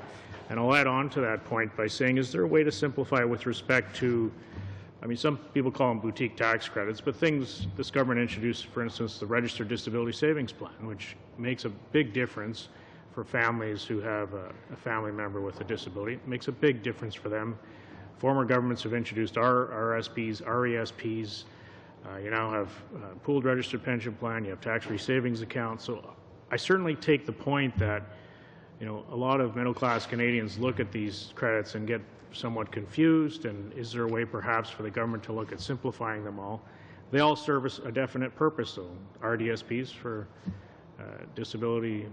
persons with disability, RESPs for families who obviously want to have kids go to a post-secondary institution. But is there a way that we can simplify or group some of these measures together so it's easier for Canadians to deal with? Yeah, just a very quick response to your point about the advisory panel. I may have misspoken, but I meant to suggest the tax simplification proposals of the advisory panel have yet to be implemented. There were a number of recommendations implemented, but they had a couple of dozen recommendations, and the government, to my knowledge, hasn't implemented all of them. With respect to your other issue, I would more focus on, you're absolutely correct that each credit, or most credits rather, serve different purposes, but I'm speaking more directly to I think there's at least 4, the universal child care benefit, the child tax credit, the WITB that I've mentioned, I think one other. They directly try to help low-income families, and those are the ones that could be rationalized and simplified and made more accessible to Canadians. Another point is that many low-income families don't file returns. They don't get the HST refundable tax credit, for instance. The IRS at one point, and it's persisting to this day, started what's called a VITA program, Volunteer Tax Assistance Program, and that was an institutional mechanism. I used to be a faculty director of one of these VITA programs. You would take volunteer law students and they would process returns for low income, in this case Americans. We don't have anything like that, and that's a real problem because so many vulnerable Canadians simply don't have the wherewithal to file a return, hence they don't get at least the refundable tax benefits that they otherwise would be entitled to. They typically don't pay any income tax, hence they don't file a return. They may or may not be aware they're entitled to these benefits. So again, rationalize the ones targeting low-income Canadians, and maybe also promote some institutional support through the CRA. Okay, thank you for that. And I will share with you the documentation with respect to the advisory panel. Mr. Cockerline, if I can get you perhaps to respond on the simplification point, and then in the time I have remaining, one of your recommendations is to look at moving the age of conversion from RSPs to RIFs. As you know, the government moved it from 69 to 71. Also, you're proposing that or the mandatory withdrawal amount be lessened. I mean, if you had to choose between one of those two, which one would you advise this committee to look at? And if you did want to comment on sort of simplification of some of the tax credit options, especially for putting money away for various purposes. Thank you, Mr. Chair. Yes, I'll start with a simplification question first. Across the remarks, the proposals I have in my remarks today is a common theme we are raising, and that is creating tax neutrality for financial products, and thereby allowing Canadians who save not to be overly taxed in one product relative to another, or one type of program relative to another. So from that point of view, what we are asking for is simplification from that point of view of commonality of tax treatment. We talked about 3 specific areas in the with the reform of registered plans. Okay, I'm going to run out of time here, so. Okay. And I do want you to address my final question on which one do you prefer, so. Sure. You just wrap up. Sure. So that, from the point of view of simplification, we believe that is a way of simplifying the tax plan. On the RIF withdrawals, here we're addressing the concern that seniors will outlive their savings because there's been a tremendous increase in life expectancy since these rules were put into place, and we believe the time has come to increase or reduce the actual mandatory minimums for these plans. And I think if either approach, as long as it did reduce the likelihood of seniors outliving their savings, would be fine. We could say, if I were asked to choose one or the other, I think the mandatory minimum would be the one to address. That's what I was hoping you were going to say. So, yeah. Okay. Thanks. My vice chair is cutting me off here, so. Thank you very much. I want to thank all of our panelists in this first panel, and colleagues, we will suspend for a couple minutes before the next one.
I can ask our guests and colleagues to take their seats, please.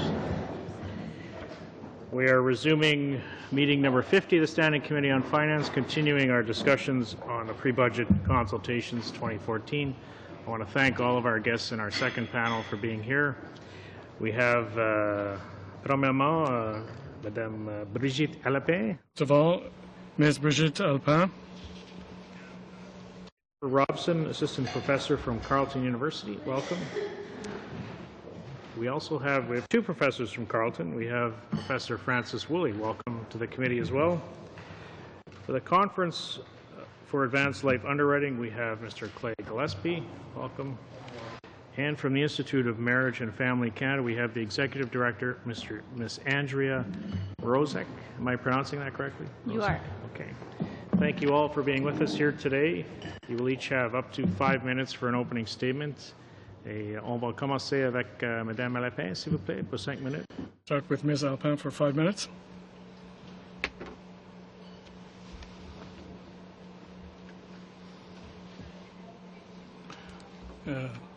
Ladies and gentlemen of the Canadian Parliament and members of the Committee on Finance, Madame Lafrance, thank you for your invitation.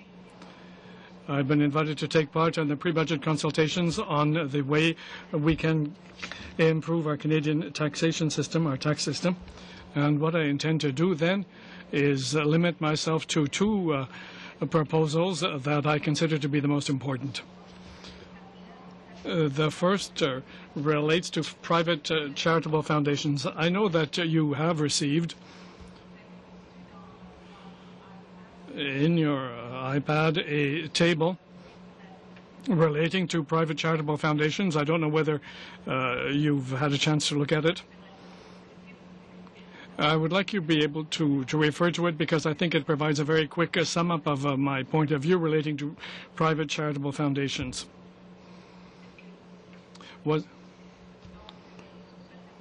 On this table, what you see is that if we were to take a private charitable foundation to which the founder provides an initial donation of $100 million, we see that in the first year he receives a tax credit of $50 million, and throughout the life of this charitable foundation, and I'm talking about private foundations here, throughout the entire existence then of this foundation, there is a tax revenue that normally could be taxed, but it's not taxable. In the case of $100 million, we could assume that the revenue could be $5 million a year. And under the present system, the private foundation can only spend 3.5% of its capital after its expenses. In real life, it is often lower than a 3.5%. It would be a 3.5 million in this particular example I'm giving you. When you look at this table, what I'd like to bring to your attention is that the tax deal for Canadian taxpayers with these private foundations is not, in fact, for the benefit of Canadian taxpayers. And if we look at the tax savings in this particular instance of $50 million, the fact that the foundation is not paying taxes on a hypothetical income of $5 million means that, and it's only spending $3.5 million for Canadian society. It could take, in fact, a very large amount of time, a great deal of time before Canadians start to benefit from this system. So taxpayers are not getting their money's worth under this system. This is the most important point that I'm making. We're looking for money to balance our public accounts. In relation to the private tax foundations, not only is not for the benefit of taxpayers, and I think that is quite clear in the table that I'm showing you, the private tax foundations do constitute a breach of democracy, so to speak, or why is this deal allowed? It's because it allows these foundations to be perpetual, because the founders, for reasons unknown to me, wish to have perpetual foundations, And these perpetual foundations, in fact, are not democratic in their principle, because over time they become more powerful than governments or world organizations, the governments that are elected to deal with public matters of public interest. I think that the best example that I can give of this in this respect is the Gates Foundation in the United States. That has $33 billion in activities, whereas the World Health Organization only has 1.5. The other point that I'd like to mention very briefly is that the tax competition has become destructive, or there's a fear that it will have a destructive effect. There's the threat of the race to the bottom. I've been working on this. I did have a contract with Harvard University on our tax regimes in the world system. And I think that the best approach that I could suggest to help my country to prepare for this type of threat of the race to the bottom is to organize a conference, a large conference that I would refer to as a tax co-op. In Quebec, this is being done, and my proposal then as part of this consultation is to see that I would like to be able to work with the Government of Canada on a conference of this type. I think that the Government of Canada does have a good reputation in tax circles at the international level, and I'd certainly be proud to be able to engage in this work. Thank you for your presentation. Thank you, Mr. Chair, and members of the committee for your invitation. I am an assistant professor of political management at Kruger College, Carleton University. My remarks today reflect my views based on my research on social policy and household financial behavior. I'm going to touch on two areas of my research very briefly: household savings and financial literacy, and I'll make a very brief nod to the topic of income splitting. And what binds this list of topics together really is a central message to you that our personal income tax system is powerful but an incredibly complicated tool for achieving policy aims. Getting it right is really hard. The system sometimes leads to some surprising and bizarre outcomes, even some outcomes that are hidden right in plain sight. The system is confusing even to experts, and there's clearly more work to be done to ensure that Canadian taxpayers can navigate it, to comply with the rules, and to access the benefits that are triggered by a tax return. Finally, any structural changes must be viewed with caution to make sure that we're clear on the policy aim and that we're choosing the best instrument rather than just the best strategic politics. I'll say more briefly on each of these points. First, the surprising. Our income tax system now includes, by my count, 4 different registered instruments: our RSPs, our ESPs, our DSPs, TFSAs, all designed to help working-age adults save up money for various purposes. We should add to this list, by the way, the total exemption of equity in a primary residence, since it's now the single largest asset held by the majority of working-age Canadians. When home equity is included, fully half, more than 50%, fully half of the assets owned by the wealthiest households in Canada are now largely sheltered from taxation in this array of registered instruments. This preferential tax treatment no doubt generates important benefits, but it comes at significant fiscal cost. In fact, the total cost of expenditures on these forms of household savings is of an order of magnitude of about 5% of federal budgetary spending. The overwhelming majority of that tax expenditure is flowing to the already comfortable and the reasonably well-off. It seems a bizarre way to run progressive taxation. If we want to help Canadians save and build productive assets, we can and should be doing far more for the small savers in low and modest wealth households. Second point, the need for navigation.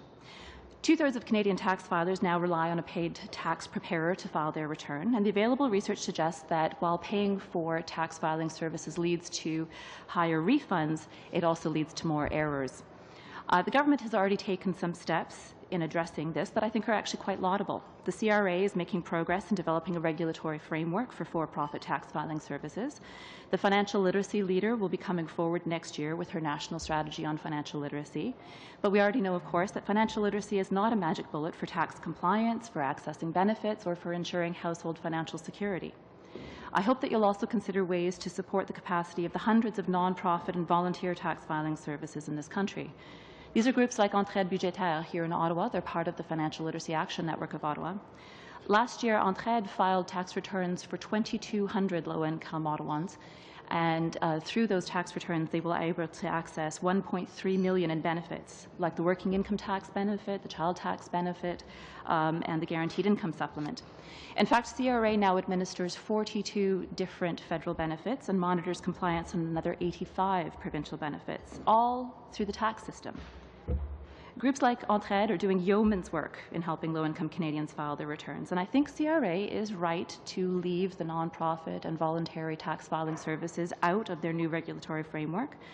But if we care about compliance, about accuracy, and most of all about getting tax refunds and benefits into the hands of Canadians, then I think we also need to ensure that nonprofit tax preparers also have capacity to keep up with demand. Those benefits, by the way, that are accessed through the tax system are usually based on family rather than individual income, so that we target scarce public dollars to the households that need them most, which brings me to my final point about making structural changes. There has been debate again about whether we should also base taxation on family rather than individual income. I know others on the panel have and will be speaking to this point. Thank you. In depth, and I'll just say very briefly that I would welcome a chance to say more on this during the question period. But for now, I would like to note that if the policy goal is to provide support to families with children, families who, by the way, of course, come in all kinds of shapes and sizes, then there are many other more efficient and effective options available to you. As proposed, income splitting will do quite a lot for single-earner couple families that are already comfortable and essentially nothing for the many single-earner couple households who are already in the lowest tax bracket, all while taking billions out of the fiscal framework. Whatever the government decides to do in the next budget, a fundamental shift in our tax regime, like changing the basis of taxation, should not be done lightly, quietly, or without widespread agreement that the costs are acceptable to the Canadian public as a whole. I would say that administrative intricacies matter to implementation and need to be thought through and fully explored ahead of time, and fuzzy promises that end up in practices benefiting a very few families who need little help will, I would say, not make for either very good policy or politics. Thank you very much for your time. Okay, thank you for your presentation. We'll now go to Professor Woolley, please. Thank you. Thank you, Mr. Chair, and the members of the committee for inviting me to speak to you today. First message for you, don't cut taxes. Although the federal budget is close to balance, the federal government still has substantial debt. Moreover, there are serious fiscal challenges on the horizon. Provincial finances, particularly those of Ontario and Quebec, are in poor shape. The population is aging, more income is coming from capital, and capital income is hard to tax. There are other threats like international tax planning, which also could potentially erode the tax base. So first message is don't cut taxes. Second message is if the federal government does wish to deliver tax relief, it should look to increasing efficiency or equity or both. Income splitting does neither. Generally speaking, the most efficient tax system is one with a broad tax base and a low tax rate. Income splitting reduces efficiency because it raises the effective marginal tax rate faced by secondary earners, by which I mean the lower earning spouse of two spouses. If an at-home spouse decides to enter the labour force, some of the tax savings achieved by income splitting will be lost. The loss of tax savings raises the at-home spouse's effective marginal tax rate. Yes, it reduces the primary earner's marginal tax rate, but primary earners tend to have inelastic labour supplies. What that means is basically they work regardless. So what income splitting does is income splitting reduces marginal tax rates of people who aren't very sensitive to tax changes. That's the primary breadwinner. And it increases the marginal tax rates of people who are sensitive to tax rates. So that's secondary earners. So basically, income splitting has efficiency costs. Income splitting also doesn't increase equity. Most of the benefits go to higher income families. It doesn't recognize the work-related expenses borne by two-earner households, and it ignores the value of household production. At a given money income, a dual-earner family has a lower standard of living than a family with an at-home spouse. I oppose income splitting precisely because I believe household production is valuable. Caring for the kids at home doesn't necessarily mean mom at home Caring for kids at home doesn't necessarily mean mom at home, dad at work anymore. Canada's parks are filled with grandparents pushing strollers. Families juggle schedules so that one parent can be at home with the kids at all times. The at-home parent at playgroup is likely working nights or weekends to pay the mortgage. Income splitting is a bad idea. But if the federal government is looking to cut taxes, more support for families with children is a good idea. In the 1960s, my mother's family allowance check paid for a week's groceries. In 2011, the median Canadian two-parent family had an income of just over $90,000. Their Canada Child Tax benefit probably doesn't come close to paying for a week's groceries. The Harper government has already gone some way to providing greater tax recognition for the cost of children through the introduction of the universal child care benefit and through the introduction of a non-refundable child amount credit. I support both those policies. But they're overlaid upon a CCTB system that has good things, but also bad things. Okay? First, because the CCTB is clawed back as the family's net income increases, it doesn't provide generous support for a typical two-parent family in one of Canada's major cities. Basically, if you're a two-parent family in Vancouver or Toronto and you're earning enough to pay a mortgage, you're probably going to get very little support through Canada Child Tax benefit. Secondly, CCTB clawbacks increase the marginal tax rates faced by parents of children. As I said, efficiency up, marginal tax rates down. Okay, 1 minute. Okay. Third, CCTB is based on net family income. The income calculation is the same for two-parent and one-parent family. This can create a non-trivial marriage penalty for low-income individuals. Basically, the best way to support families with children is to give money to families with children. I would advocate doing so through a new program that combines the best features of the CCTB and UCCB and supported Canadian families. Thank you for your time. Okay. Thank you very much for your presentation. We'll go to Mr. Gillespie, please. Thank you, Mr. Chair and committee members, for the opportunity to appear before you today. My name is Clay Gillespie, and I'm currently a member of the KLU Board of Directors. KLU and our sister organization Advocates represent approximately 11,000 insurance and financial advisors who in turn provide financial advice to millions of Canadians. Joining me today is KLU's President, Kevin Wark, and I may call on him to answer some of your more detailed questions related to our long-term capital proposal. KLU is advancing two recommendations which we believe will improve Canada's taxation regime and perhaps more importantly will assist Canadians as they retire and enter their ever-extending retirement years. The boomer generation has had and will continue to have a significant socioeconomic impact in Canada. Notably, the first boomers turned 65 years of age in 2011, and over the next 20 years, this group will expand the number of Canadians over the age of 65 to 23% of the population.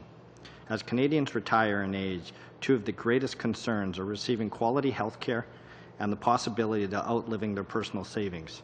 KLU's two proposals are focused on encouraging Canadians to be more financially self-sufficient during their retirement years, and in doing so, reduce the reliance on public programs and institutions for support. Our first proposal relates to the Registered Retirement Income Fund, or RRIFs. The owner of an RRSP is required to either annuitize or transfer the funds into a RRIF by the end of the year in which they turn 71. If a RRIF is selected, a minimum amount must be withdrawn on an annual basis. For example, at age 71, 7.38% of the RRIF balance must be withdrawn, and this increases to 20% by age 94. The RRIF minimum formula was put in place in the early 1990s when long-term interest rates were in the range of 8% and average life expectancy was approximately 80 years. Since then, interest rates have declined dramatically while life expectancies continue to increase. Insurance companies have recognized these dramatic changes in the pricing of annuities. For example, in 1992, a 71-year-old male with $100,000 in RSP could purchase a life annuity and receive $10,000 a year, guaranteed to age 90. Today, the same person would only receive $6,000 a year in annuity payments, a 40% decrease. However, the RRIF minimum formula remains unchanged. KLU is therefore recommending that the RRIF minimum rules be modified to help Canadians retain more of their savings and protect them from longevity risk. I would now like to turn to our second recommendation. As noted, a significant portion of the Canadian population is moving into their retirement years. As this group ages, the likelihood of them requiring long-term care increases exponentially. The C.D. Howe Institute recently released a report which estimates the total cost of long-term care will more than double to $140 billion over the next 20 years. The logical question to ask is, who will bear this additional cost? The C.D. Howe report concluded that the province will need to shift more of the cost to those who can afford to pay. This will be an additional financial burden during retirement that most Canadians are not currently planning for. We believe that the long-term care insurance can play an important role in helping address this funding gap. Long care insurance provides cash allowance to individuals who are unable to do certain activities of daily living, such as bathing or kneading. Greater ownership of this type of insurance coverage is critical to help manage private costs associated with long-term care services. CALU believes that the time to deal with this issue is now. Further, we believe that the federal government needs to take a leadership position in preparing Canadians for what lies ahead. How? By educating Canadians about their financial obligations relating to long care services, by working with the provinces to develop a more unified approach to determine who qualifies for subsidized access, and by ensuring the tax rules encourage more Canadians to own individual long-term care insurance. I thank you for your time and attention, and we'd be pleased to respond to any questions you might have in relation to our submission. Thank you for your presentation. We'll now hear from Ms. Mrozek, please. Thank you, Mr. Chair, for the opportunity to take part in the 2014 pre-budget consultation process. My name is Andrea Mrozek. I'm the Executive Director of the Institute of Marriage and Family Canada, and in 2016 we will celebrate 10 years of creating, compiling, and respectfully presenting research with an eye to helping families flourish so that Canada will likewise flourish. Sadly, Canadian families are struggling today. Canadians have about a 40% chance of divorce before their 30th wedding anniversary. We see increasing rates of single-parent families who are more likely to be poor. We see increasing rates of common-law families, which are unions that are more likely to break up. And we see a decreasing marriage rate and birth rate that is below replacement. So we have reason for concern. Behind those family statistics, of course, are a great deal of emotional pain for people. We examine this research with an eye to diminishing suffering, and tax reform is one way to help families. Our research leads us to recommend the following. Firstly, eradicate an existing inequality by introducing family taxation, also known as income splitting. Income splitting establishes horizontal equity, or tax fairness, between families. It ensures that families that look the same and make the same amount of money are also taxed the same, regardless of how they earn that money. Families balance budgets not as individuals, but together. Sharing is a good thing, and it's a hallmark of strong families. It is to be encouraged by tax policy. A healthy majority of Canadians from every political party recognize the current unfairness. For instance, 65% of Conservative supporters, 55% of New Democrat supporters, and 54% of Liberal supporters all agree that income splitting makes sense. It is sanctioned by one of Canada's preeminent economists, Dr. Jack Mintz, and it has been enacted without controversy in an array of countries like the Czech Republic, Germany, and France. Certainly, the main reason to establish income splitting is for tax fairness. Still, almost half of all Canadian families with children under 18 right now would receive a tax cut. So, for example, if implemented only federally, a secondary school teacher in Manitoba would save 28% on his or her tax bill. One more example, an accountant in Saskatchewan would save 25% with income splitting.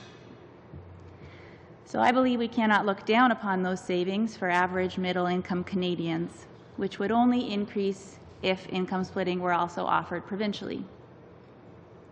Secondly, we recommend in favor of increasing the money parents receive directly, whether through the UCCB, the CCTB, or another vehicle.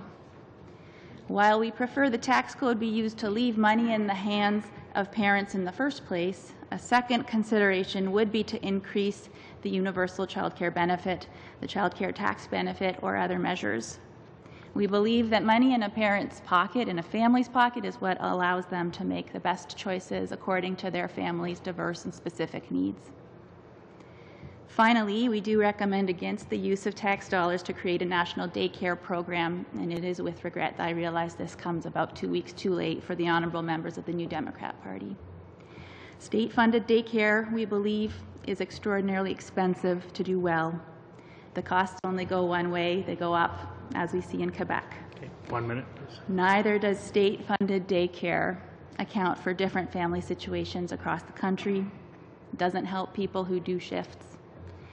Some families go to extraordinary lengths to tag team care between parents.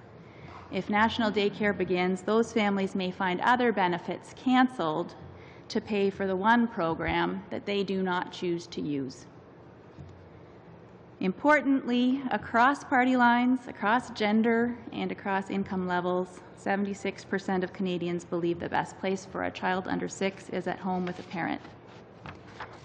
It is our concern that national daycare might become a national boondoggle as the federal government struggles to provide that which we believe ought to be the purview of sources closer to home. We have a number of resources available on income splitting and daycare, and I would be very happy to take questions afterwards. Thank you very much. Okay, thank you for your presentation. We'll begin members' questions with Mr. Cullen for 7 minutes. Thank you, Chair. Thank you to all our witnesses for being here today. I'm going to focus it in a bit on income splitting because it seemed to touch a number of the pieces of testimony from our witnesses today. The PBO recently indicated that they anticipate the next federal budget to be in the order of somewhere around $10 billion, which seems to be in line with many other estimates that we see. Income splitting, if we believe in one taxpayer model, which we all do, and the current government does as well, will be in the order of a $5 billion program, give or take, between the feds and the provinces. What was interesting in the PBO report is that the actual surplus, that is not one-time assets that are being sold or taking from the EI fund, which I'm not sure what Mr. Adler called it. It was, what did the Liberals do? The pillage. So one-time pillaging from the EI fund and selling off of government assets. The actual surplus is somewhere in the order of $4 billion, which the PBO estimates in 2 years the structural surplus to be somewhere in the order of $100 million. This is a very expensive program. It is estimated to help 14% of Canadians and skews to the wealthier portion of those Canadians. To Ms. Robson, to start with, what does income splitting as it has been currently discussed by government representation do for single-parent families? I think the short answer to that is probably nothing. If you don't have anyone to split your income with, then you get no benefit out of income splitting. I'm not exactly sure where the estimate of 14% of households who might benefit, I'm not exactly sure where that comes from. I would add that the left-wing think tank CD Howe came up with that number. Thank you. Thank you. No problem. So there are about, 9.4 million families of 2 or more people. Of those, about 672,000 are sort of single male earners, and they have a median income of about 40,000. Income splitting also won't do anything for them either because they're already in the lower tax bracket. There's nowhere further for them to go. Okay. So it's not just that it doesn't do anything for single income or for single parent families. It's also, it probably doesn't do an awful lot for the families who may only have a single earner but 2 parents and are the ones that are actually struggling. How about for parents, say in the middle class bracket, but earning similar amounts of money, somewhere in the same tax bracket range? How does income splitting benefit those families? So if you can compare and contrast, for example, a family with 2 income earners, both making $40,000, so a combined family income of about $80,000, splitting by, this is my back of the envelope calculation, income splitting leads to about a $5,000 federal federal alone, tax cut for them.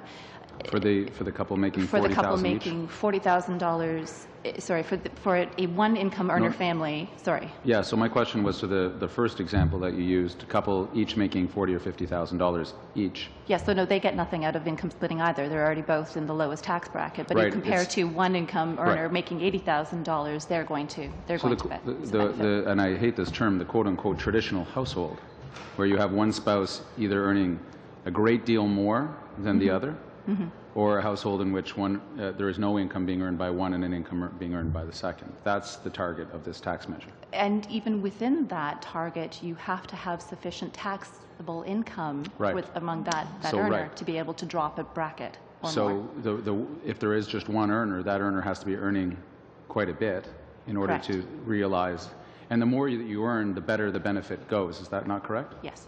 So someone making $150,000 to $200,000 is some folks in Parliament or in Cabinet, and the other making nothing, staying at home. That's the benefit accrues greater the higher you go up the scale. Yes, it does, because of the way that our progressive income tax system works. Yes, it does. Fascinating.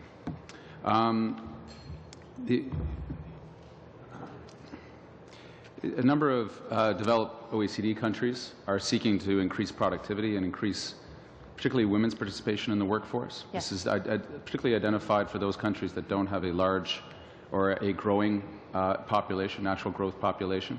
Some countries are spending an inordinate amount of money in order to do that.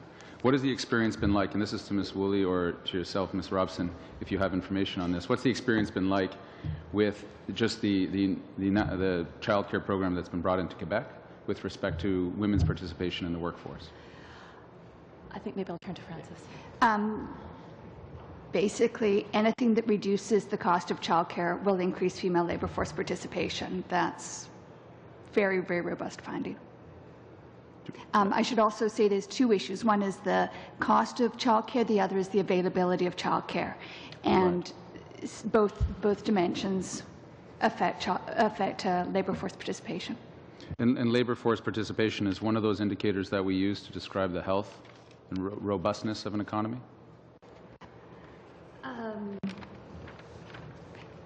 Certainly, it's you framed the question in terms of economic growth and so on, and more people. When there's more people working, the national income will be higher. Thank you, Chair. I want to come back to income splitting for a moment. Ms. Woolley, in one of the pieces you submitted to committee, and I'm going to quote you back here, economists agree tax reductions should deliver improvements in equity or efficiency, or both. Income splitting does neither. Can you break that statement down a little bit for me, please? Okay, well, when you're looking at efficiency, really you're looking at the marginal tax rates, okay? And what income splitting does is it raises the marginal tax rate faced by the lower income spouse. And what we know is that lower income spouses, are most likely to be women, and women are more responsive. They're more sensitive to changes in the tax rate. So their labour supply is more easily distorted, and that's where there's efficiency costs. And I know Jack Mintz is in favour of income splitting, but he really is pretty much a lone voice among economists. Very quickly, to understand what that sensitivity is your suggestion that if it becomes more incentivizing to be out of the workforce than in, the secondary income earner, the lower income earner, is more likely to be sensitive to that change? Yeah, well, sure, because as soon as the second earner goes into the workforce, those tax savings from income splitting are lost, and so that raises the effective tax rate. When you have higher tax rates, you have efficiency costs. Okay, thank you. Thank you, Mr. Cullen. We'll go to Mr. Keddy, please. Thank you, Mr. Chairman. Welcome to our witnesses. To Ms. Elpin, thank you very much, by the way, for explaining your graph, because that was a one-page that we all had and were trying to interpret. So that's much appreciated. And I have to compliment you on your quote. Bill Gates, pay your taxes just like the rest of us, because quite frankly, we've seen tax avoidance from far too many major companies and corporations across the country. But it's a huge responsibility to try to build a system, taking the system that's already in place of it, and trying to mold that so it's more responsive to the needs and the changes that Canadians expect to see. So when you look at that fairness in the tax system, and closing the loopholes, strengthen tax enforcement, and you take some of the larger corporations and in particular your graphs on the charities, how do you propose changing that system to make it more responsive and quite frankly more fair for all Canadians?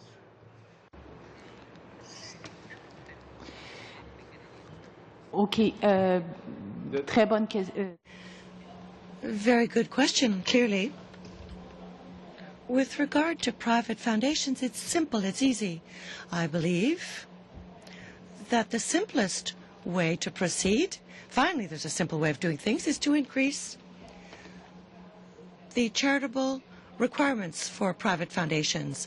Because at present we can't really say that private charity foundations are charitable because they don't spend more than their gains. Their initial capital remains intact, and this is the case of most foundations. If we look at the studies, the percentage that they make as charities every year is about 4%, including their operational expenditures. So private foundations in Canada overall are probably established in such a way that they are perpetual. If they're perpetual, that's where the problem lies. It's not the private foundation system proper. We have to encourage that in charities. But the system must benefit Canadians. And to correct this, I believe that the easiest way would be to increase the charitable rate every year. Right now it's 3.5%. In the U.S. it's 5%. And there are studies that show that it could easily go to 8%. There's $25 billion that is in private foundations. So we're missing out on a good goal. Do you want me to answer your question on multinationals? Thank you. Yeah, $25 billion of non-tax revenue is what you're talking about sitting in foundations in Canada today. That's a huge amount of money. One of the other issues you've talked about a lot is tax evasion and tax fairness, international tax evasion and tax avoidance. And again, it's a difficult number to equate. The whole principle of tax evasion, those taxes have been evaded because people have broken the law to hide that money. But one of the things we have seen that's working is the voluntary disclosure program. And although it's criticized by some, the voluntary disclosure program has really brought people out of the closet, quite frankly. They have, they went from 1,200 in 06-07, 5,200 in 2013, 2014, and this year so far, 6,700 people have voluntarily disclosed. That's nearly 12,000 individuals and companies that have been hiding money offshore. So, you can say that's how do you account for that, and how do you qualify that, and how do you continue to build on that record? I guess would be my question there.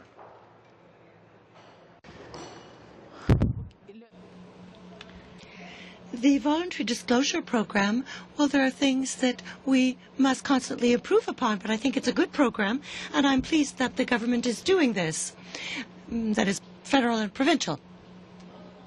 I believe that to go further with regard to defiscalization of multinationals, be they Canadian or foreign, it's a global movement at present. There are various problems. I find that the OECD, with its BEPS program, is doing wonderful work. Once again, we have to improve some aspects of this, but overall, I find that the idea of saying we're going to tax the revenue where the revenue is earned is a wonderful idea, a brilliant idea to put everything in place, to put the system in place there. That's very worthwhile. Where there's a lack, be it in Canada or internationally, is that we're not addressing the problem of the race to the bottom.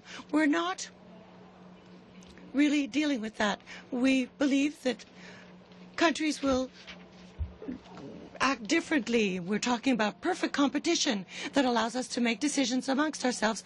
Do not have overall advantages, but I think that Canada, for these multinationals and for SMEs, the tax rates are good. We're not like Ireland at 12%. We're not like the U.S. at 35%. We're well situated, and it seems to be working well, our way of doing things with regards to our tax rates and where they're situated. And these tax rates were reduced, have been reduced substantially over the last 12 years, as we know. But who's going to be the next country that will trigger a race to the bottom with tax rates such that our position will perhaps be less advantageous? So we have to address that problem in Canada. Yeah, you've got 10 seconds. Program is it should be said that although the penalties are waived, the interest is charged and the back taxes are paid, and I think that's why the program works. Okay. Okay. Thank you. Thank you, Mr. Kitty. We'll go to Mr. Bryson, please. Mr. Gillespie, are you saying that there's a risk of seniors outliving their savings if we don't change the RIF rules? Yeah, the answer to the question is the current RIF rules does not allow you to start with an income that you can increase over time without that year 71 causing a grief. If you keep it at the RIF minimum, it increases at 71, and then it starts going down their income because you keep taking a bigger percentage of a little pie.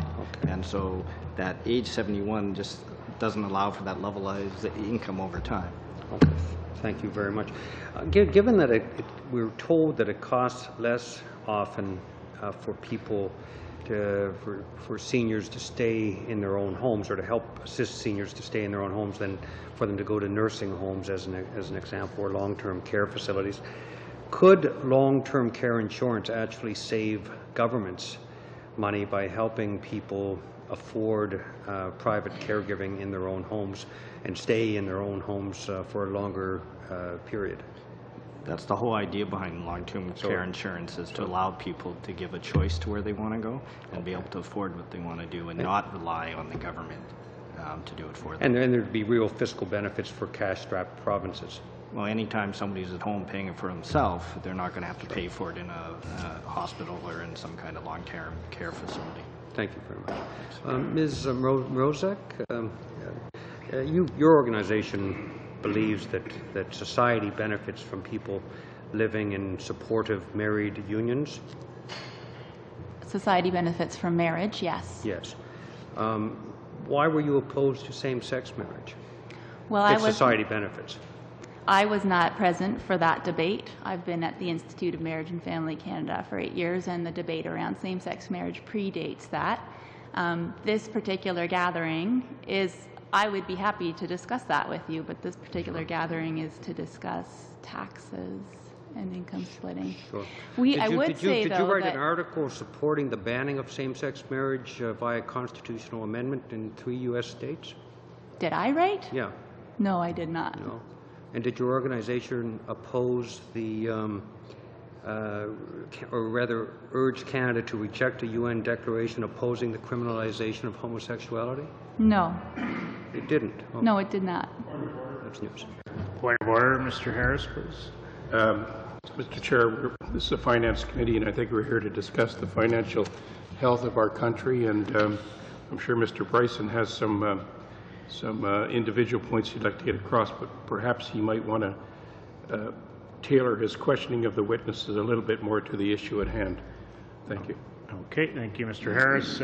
Colleagues, as you know, relevance is interpreted fairly broadly by speakers, but I think that's testing the bounds of relevance, Mr. Bryson. That may be a valid Certainly. public policy No, debate. the point, but we should, certainly, let's go back to pre-budget consultations. Well, perhaps we 2014. should have, we should test income splitting with gay married couples with twin daughters who are 8 months old, just to see if it works, in terms of equity. Maybe Ms. Rozek would support that. I'm not certain, though, based on their per organization's past. In any case, Ms. Robson, you wrote a recent column suggesting that the NDP child care would let very high income parents pay the least for child care. Now that seems like an odd result of public policy, but would you expand on that? Thank you. So I think, first of all, I'd like to say that I am pleased that childcare is back on the public policy debate. So I think that's an important step in the right direction. I think what concerns me is that if we try to overlay a universal flat fee system on top of the existing universal childcare benefit, which has some concerning aspects to it, I'm happy to say more on that in a moment, as well as the existing childcare expenses deduction, that again, if you compare and contrast what families at different taxable income levels would end up paying, the combined effect, right, of all of those moving parts essentially means that yes, the higher income family gets the far better break and ends up actually being able to claim much more valuable deduction. So their childcare costs are actually quite a bit lower. Thank you. In terms of income splitting, Ms. Woolley, the potential of is there a real risk of subordinating the secondary income or the lower income worker, and is it possible you could have a higher income earner could be a tax lawyer, as an example, and then the lower income in the union could be doing something really important for society, like running an NGO? And is it possible that we could actually subordinate some really important and valuable and meaningful work being done by people who just happen to be paid less in the same families? And as a result, there's a risk both in terms of productivity but also in terms of societal benefit to income splitting. Okay, so the question is that I guess the person who would be running the NGO is now encouraged to step down from that position and do that. Yeah, absolutely. I think this is why economists are concerned with efficiency, is that you're distorting people's choices, and you lose benefits when this happens. You start interfering with the choices that people make, and that's generally not a good thing. You've expressed some concerns about the child tax benefit, but many believe that the child tax benefit was hugely beneficial for low-income Canadians. Is there a way to address the marginal tax rates issue in terms of the clawback? And should we be looking at increasing significantly the working income tax benefit and the child tax benefit, and at the same time addressing some clawback issues to benefit the people who need it the most? Is that one of the most progressive directions we could take? Yeah, I would say that if you look at the poverty rates of families with children, I mean, there's no doubt that the Canada Child Tax Benefit did make has been part of really quite a remarkable reduction in poverty among families with children in this country. But there is certainly room for reducing the marginal tax rates faced by families with children. I mean, I think about my niece who's about to have a baby. I mean, she's a pharmacy tech. Her husband's a nurse.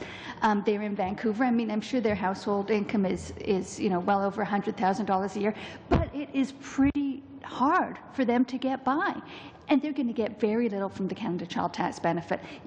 I think thinking about those marginal tax rates would help to families like that. Thank you. Thank you very much. Thank you, Mr. Bryson. We'll go to Mr. Allen, please. Thank you very much, Mr. Chair, and thank you to our witnesses for being here. I'm going to start my first question. I want to get feedback from Ms. Mrozek and Ms. Woolley on this first one. It's associated with the UCCB and the child tax benefit. But Ms. Mrozek, I'd like to ask you a question again. Could you repeat the percentages from the different parties that support income splitting? I think you said 63% conservatives. And how many did you say liberal? How many NDP? 65 conservative supporters, 55 NDP, and 54 liberal. Okay, so 54% of the people who support Mr. Bryson support income splitting. True enough. Interesting. Okay, thank you for clarifying that. You talked about increasing the UCCB and potentially enhancing the CCTB. And Ms. Woolley, you talked about this as well, and possibly is there a way that you thought of combining those two things in order to simplify things? Because we've been talking about simplification of our tax system and everything else, the last panel and this panel a little bit. So could you two have a comment on that, or do you see them as being two disparate things that we should keep separate? I think yes. If I was looking for, if I was a government that was committed to providing tax relief to hardworking Canadian families, that's what I would look to do. I would look to take the CCTB, take the UCCB, roll them together, address some of the concerns with marginal tax rates, and address some of the other concerns, like, for example, the marriage penalty at the lower income end with the CCTB. Ms. Moroza, comments? Well, I'll speak in the broader sense of allowing families the freedom to choose what they want to do with the money that they have in their pockets, and whether that's achieved best by rolling those into one. I would leave those questions for civil servants who are much better versed in these things to address. The principle, though, remains that we think those are good tools to use, and they provide parents with greater leverage because they'll have more money. Okay. Ms. Woolley, you did make one comment that we might not agree on a number of things, but I think we do agree on this one, is paying down the debt. And I think a certain amount. Do you have, when you look at a surplus, the surpluses that potentially will be generated over the next 5 to 6 years, there's always the argument of, do you spend a little bit on new services, new programs, to spend a little bit on tax relief, or pay down the debt? Do you have, since you were the only one in the panel that commented on paying down the debt, as well, do you have a percentage that you would apply based on, let's say there was a $6 billion surplus? What percentage would you have debt repayment? Oh, I don't know. I'm really not fit to answer that question. But you would think a portion would be reasonable to pay down the debt? Yes. Okay. I would for sure. Okay, thank you. Mr. Gillespie, a couple of questions for you. And when you talk about the RIF rules, and I'd just like to, how would you see that working? I think the chair in the last panel talked about there's the age, changing the age, or there's changing the rates. Is there a preferred method to go about doing that, that you would see that would be more beneficial to our seniors? And I would also like to look at, if you look at changing that profile, is there any concern about maybe seniors withdrawing too much and then be left in a predicament? Our belief is that you should lower the percentage withdrawal that has to come from the RIF and make it consistent through the life of owning a RIF. Now the formula for under 70 is dramatically different than the age of 71. I have never quite figured out what was magical about the year 71, but the percentage is a problem, so we believe there has to be some way of updating the percentage to make it more in line with what's going on in today's economic environment. How often would you see reviewing the formula for that? Well, it really matters which formula you try to choose. We went through this and decided there's probably 3 different ways you can solve this problem. The first way is just to update the formula to something like 1/95 minus your age and maxing out at 15%, and that would solve the problem today, but it wouldn't solve the problem tomorrow. So you'd want to update that at least every 5 years. If you went into another option we believe is possible is an indexed annuity option, where you just use annuity rates every year to set the payout for the year, and of course annuity rates change with life expectancy and interest rates, so that would never have to be adjusted other than changing the number every year. And the third way is a dynamic RIF model where the payment you have to take out is a combination of your capital payment and then you have an earnings component on there, because we believe there's two different types of RIF investors, the GIC type investors and the market-based investors, and we were trying to figure the best way to equate both of those. Okay. On your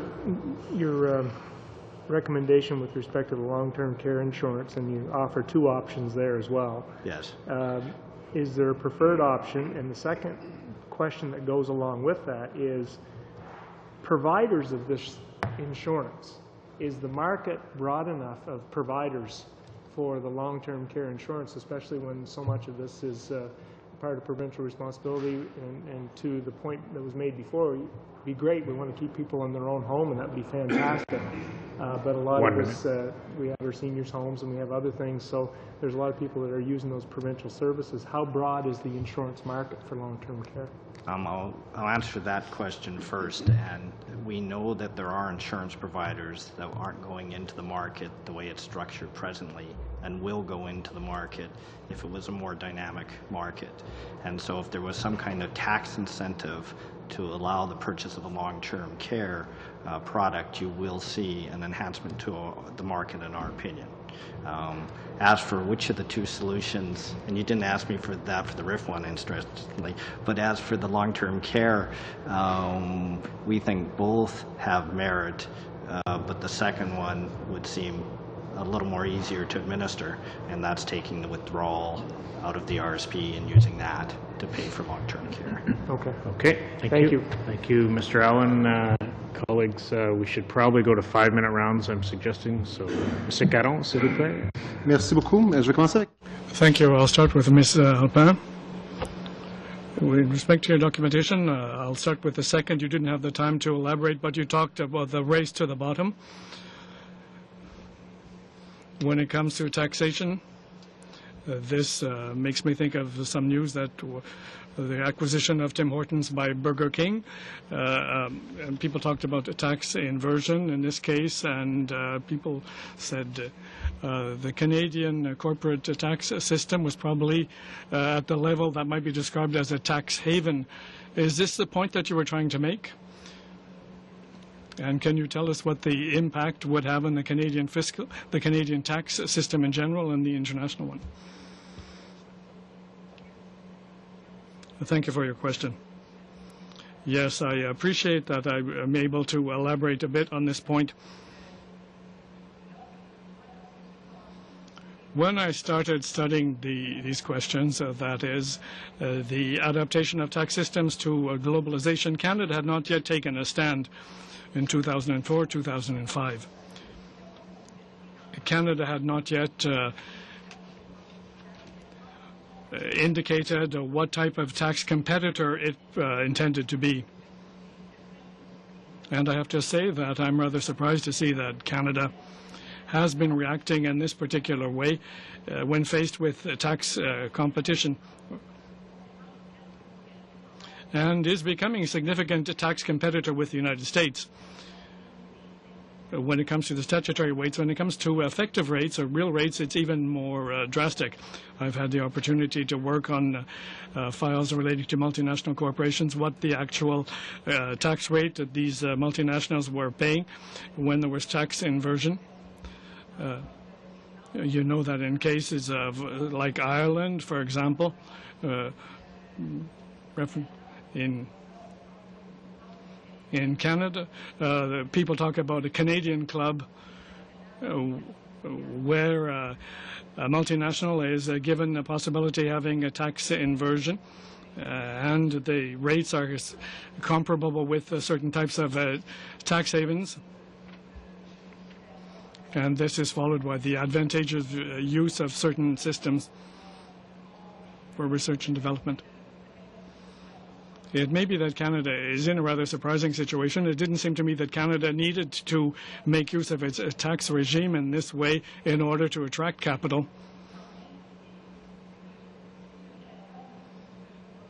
But if Canada does not want to force itself to go down even farther, And if it wants to be able to remain competitive, the point that I'd like to make here is that it might be the time to bring up a discussion of what the world situation is and how we can get together and talk about the possibility of all of us together. We are being forced to bring down our rates, all our rates. Let me put another question. What were the advantage of Canada, the acquisition of Tim Hortons by Burger King in relation to tax competition? What advantage does that have? It may perhaps be simply a matter of making it known to the rest of the world that Canada, with Ireland, Switzerland, and Bahamas, has become one of the main destinations for people seeking to escape the American tax system, because in fact it has not resulted in creation of many jobs. It seems to be simply a type of accounting transaction more than anything else. Thank you. I'd like to talk about this issue of foundations. We often talk about certain types of family foundations in particular. I think that you did mention, this was also raised by other economists, that not only is this a type of tax haven, these are foundations that are established for a lifetime. It also becomes a way for these donors to be able to retain their family assets within the family and to withdraw them from succession, so to speak.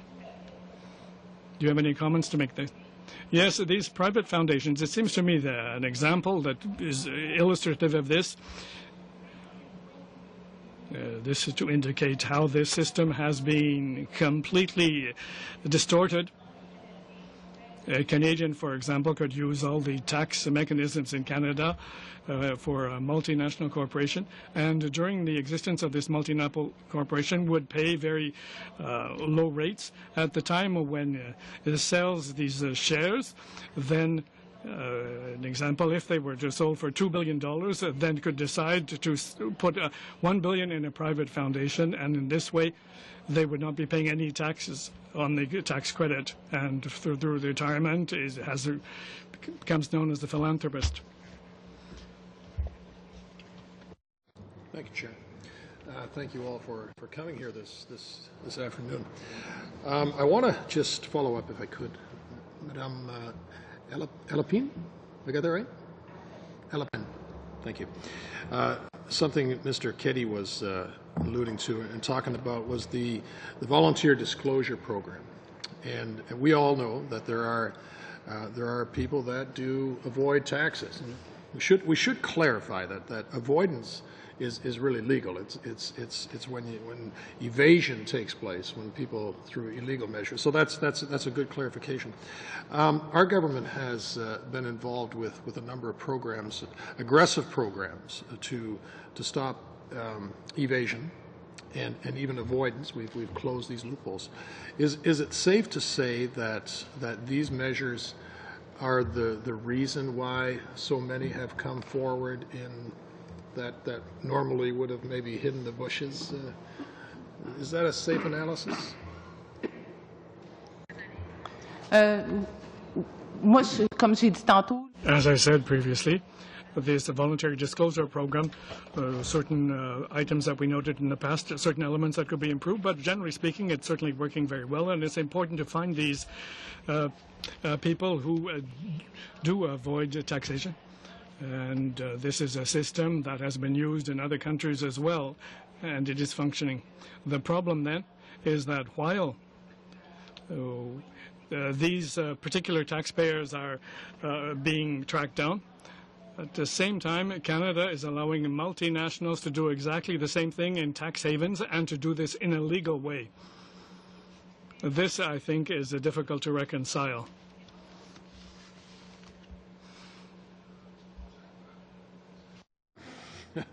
Because this is a practical application. Increasingly, and I won't name any companies, but I'll say the auto industry, for instance, have come to us, and they're not so concerned so much about, although I think they do like our corporate rate, that's not the reason they're flooding into the country. They're threatening to leave the country if we don't do what other jurisdictions are doing, which is basically to pay them to come, extortion. Isn't that more of a concern than lower corporate tax?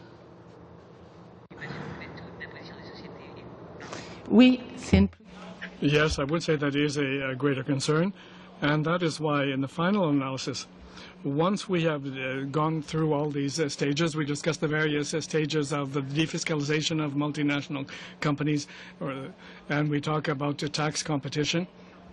That is in the process perhaps of becoming destructive. And when you say that they have to be given some type of incentive to come here in Canada, all of this is true, but in the final analysis, we are going to have to act on this type of competition or the use of this type of tax incentive to attract capital. Because if we start doing this, then other countries will obviously also start doing it. So it seems to me that the basic problem, the fundamental problem, has to be looked at. You're right in what you say, but there will come a point when, and this is the initiative that I am advocating here, there will come a point where countries will have to agree on to what extent they want to do this.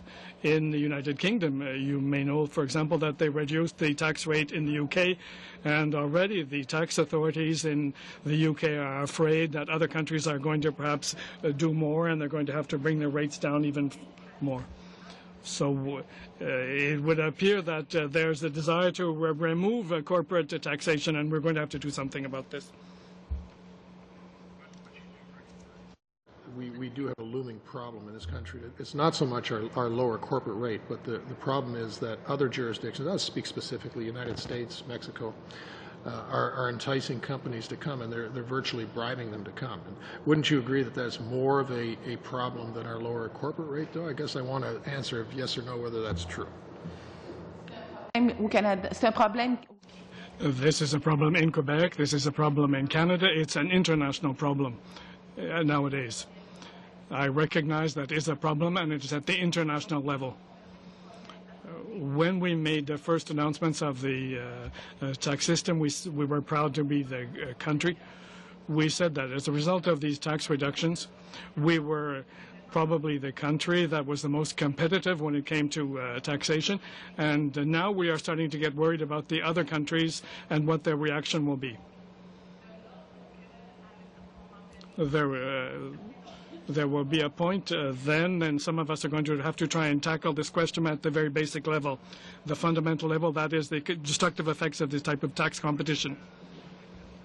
Rankin, please. Well, thank you, Chair, and thank you to all the witnesses. I wish I had more time. I just wanted, because we're on 5-minute rounds, to just a comment. I really appreciate, Ms. Alpin, your suggestion of the conference. I think that's an excellent way of moving this forward, and I'll just say I hope the government takes you up on that suggestion. Professor Robson, to you, if I may, you talked in your remarks about a disparity between the paid tax preparers, for whom 2/3 of us seem to be needing their services, as compared to the non-profit tax preparers. And it seemed to me you were suggesting there was a disparity, or we were disadvantaging the non-profit ones. Could you elaborate on that? Sure, thank you. So the for-profit tax preparers will be brought into CRA's new compliance scheme, a new regulatory mechanism. And I think that actually the agency is doing the right thing in focusing around education, monitoring the performance of those paid tax preparers. And I think actually providing those additional kind of remedial services of information and education are a good thing. My concern is that the only way right now really that the agency is able to support the community volunteer tax programs is really, it's through the CBTP. Approximately, 10, 15, maybe even 20 years ago, we actually used to provide funding to organizations to run those. Now we provide a little bit of information, and I'm concerned that if we're not finding ways to ensure that they have staff capacity, training, education, as the tax system evolves, as it moves, are we protecting their capacity to actually serve the highest needs clients? All right. In something you've written, that was referred to me, you mentioned, I'm going to quote you, the universal child care benefit sends gobs of money to parents who don't need it and has the weird effect for a child care policy of encouraging women to work less. Could you elaborate on that? So that's based on research done by Tammy Sherrill, who has found that the families who are receiving the UCCB, it actually leads to a decline in the workforce participation of women in those families. So I think that there's some fuzziness about that particular program, frankly. You know, is it intended to essentially be a cash transfer to families, in which case there's a lot of different ways to skin that cat? Is it a way to actually help people pay for childcare services so that they can go to paid employment? Well, one of the other weird things that happens with the UCCB, in addition to, you know, giving it to, well, frankly, the wealthy bankers' wives, another weird thing that happens, because it's taxable income, it looks as though it's probably actually reducing people's access to subsidized childcare because it's included in the assessment of family income. I see. Thank you.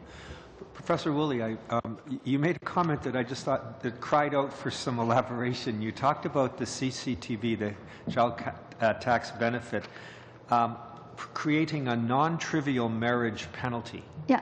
Could you explain what you meant? Well, basically, if you have a single parent who's earning $30,000 a year, and they're thinking about, you know, they have a relationship, they fall in love with somebody else who's also earning $30,000 a year, when they form a family, when they go from being a single parent with a net income of $30,000 to a two-parent family with a net income of $60,000, the loss of Canada Child Tax Benefit is actually close to $500 a month. It's quite a lot, and that's something that concerns me. And I think if there's an opportunity to, you know, preserve the strengths of the CCTB while addressing that, that would be something to think about. I wanted to thank you for referencing in your, you know, very powerful critique of the regressive income splitting policy that seems to be the flavor of the month for the government. Your reference to grandparents, in a riding full of grandparents, I know exactly what you're talking about, and I thought that was a very reasonable thing to say.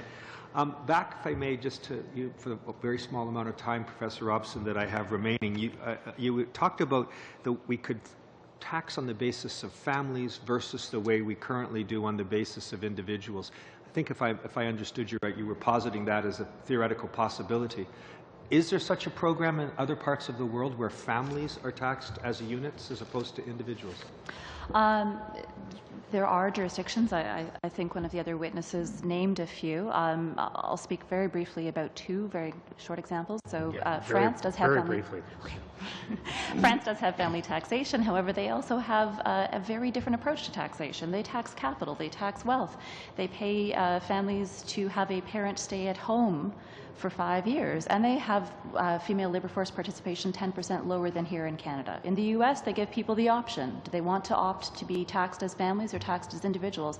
And what you see, at least in the most recent tax data, is a pretty clear relationship that higher income individuals choose to file jointly. Why? Because they get more bang for their buck out of it. Okay, thank you. Thank you, Mr. Rankin. Mr. Adler, please, if you're around. Well, thank you, Chair, and thank you all for being here this afternoon.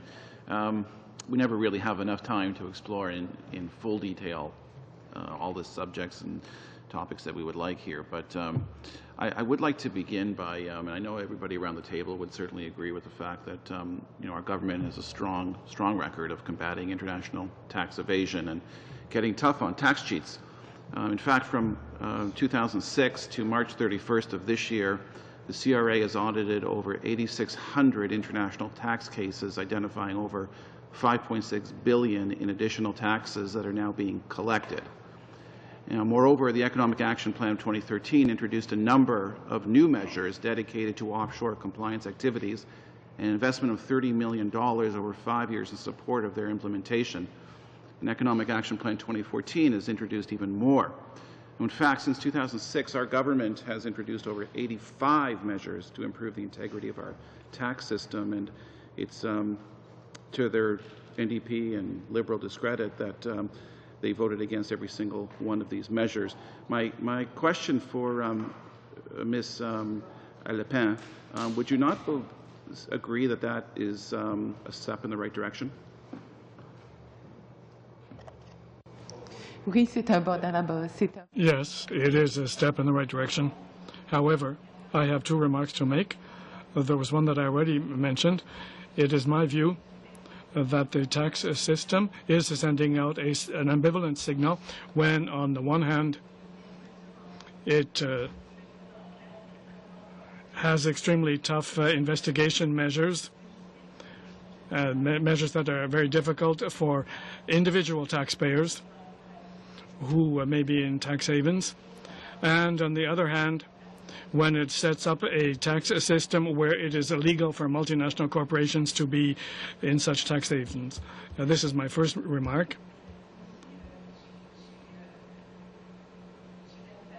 It's difficult for me to understand. In relation to this first issue, how the government is able to deal with a situation where now, in actual fact, multinational corporations, because of this particular possibility to engage in business in tax havens, how the government of Canada is able to manage the fact that it has become this is an unfair situation for small and medium-sized businesses. I can't understand how you say that this is a step in the right direction, because I don't think that this is in the right direction, having a tax system where for multinational corporations they are in fact paying lower taxes than small and medium-sized businesses. When I began my work in the tax field, this wasn't the case. Small and medium-sized businesses paid far less than multinationals. I'm just curious, earlier you had indicated that the child tax benefit of paying individuals money, and you mentioned that the wives of bank presidents don't need that. It's a little disparaging because not everyone in this country is the wife of a bank president. So, but I'm just, would you agree then that when we introduced that program, the Liberals, one of the senior Liberals had said that, well, people are just going to take that money to buy more beer and popcorn.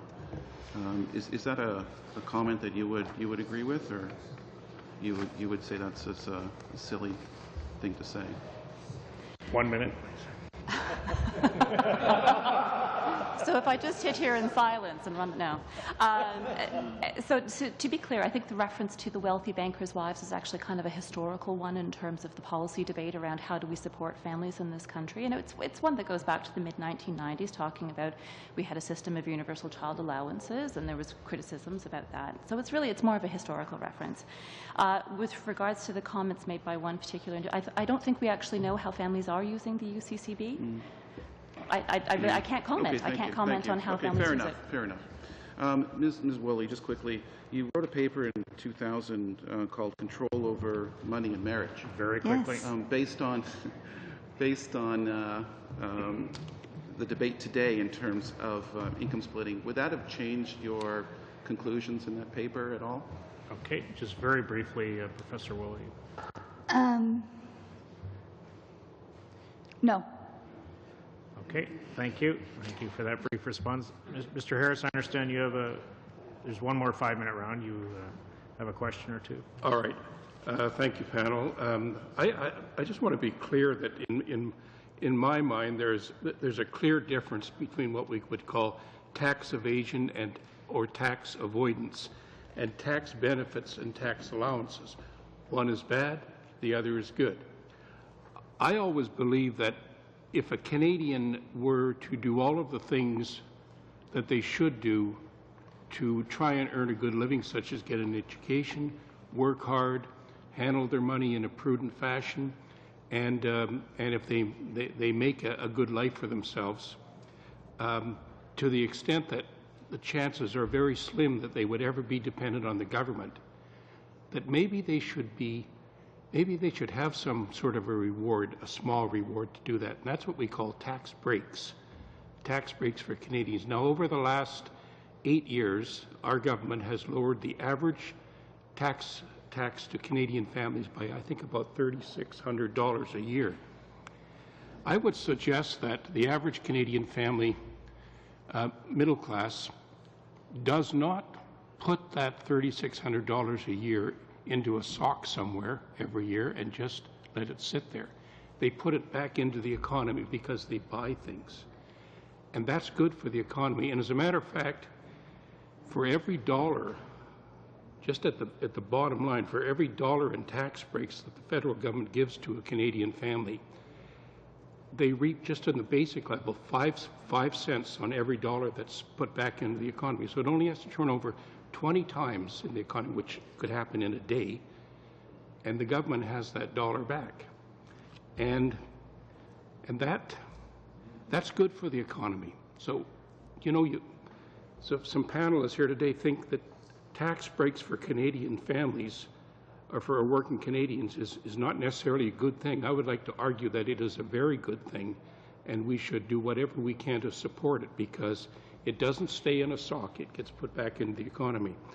I just have one question, Mr. Gillespie. We talked about individual long-term care insurance. Yes. I think that's a great idea, and I think that anyone that is willing to put money into a program like that so that they relieve the government of supporting them when they're in their senior years, maybe should get some sort of reward, such as a tax allowance on the premiums that they pay, because at the end of the day, the government is going to come out far better than if they didn't do that. Is that a good suggestion? That would be our opinion also. Okay. Mr. Chair. Okay. Thanks for that. Thank you very much, Mr. Harris. I only have a couple minutes, unfortunately, so I don't think I'll have any chance for a question. Perhaps I can make a couple comments and have people respond. First of all, I want to appreciate Kaylu's recommendations. I think they're very healthy in terms of the policy debate. Secondly, Professor Woolley, on the, and I know you had more in your opening presentation, but in terms of your third concern about the CCTB system, in terms of what the government should look at addressing, if you can perhaps, I've got about a minute here, if you want to just sort of expand on what your third concern is and how we should address it. The first is the clawback, the second is marginal rate, but if you want to expand on the third concern, and I was going to get into the income splitting debate, but I don't think I'll have time to do that. So the marriage penalty? Yes. So it's your third concern is it's based on net family income. Can you just expand why not? Yeah. So when so if somebody who's a single parent is in a new relationship, unless they're in a new relationship with somebody who has no income, they're going to lose. If they move in together or get married, they will lose quite substantial amounts of CCTB, and that really the numbers are large, because when you're for low-income people, because if you're talking about a single parent with income of $20,000–$30,000, around that range, the marginal tax back rates on CCTB are really quite high, and so marrying somebody who has an income of $30,000 also would cause quite a big loss in benefits. Because the income calculation is the same for two-parent and one-parent families, so you're saying to change that aspect, right? Yeah. Yeah, and with Whitby, it's not like that. So if the CCTB looked more like Whitby, the problem wouldn't be so big. Okay, I appreciate that. I want to thank you all for being with us here this afternoon or early evening. Thank you for contributing to our pre-budget consultation debate. Merci beaucoup. Meeting adjourned.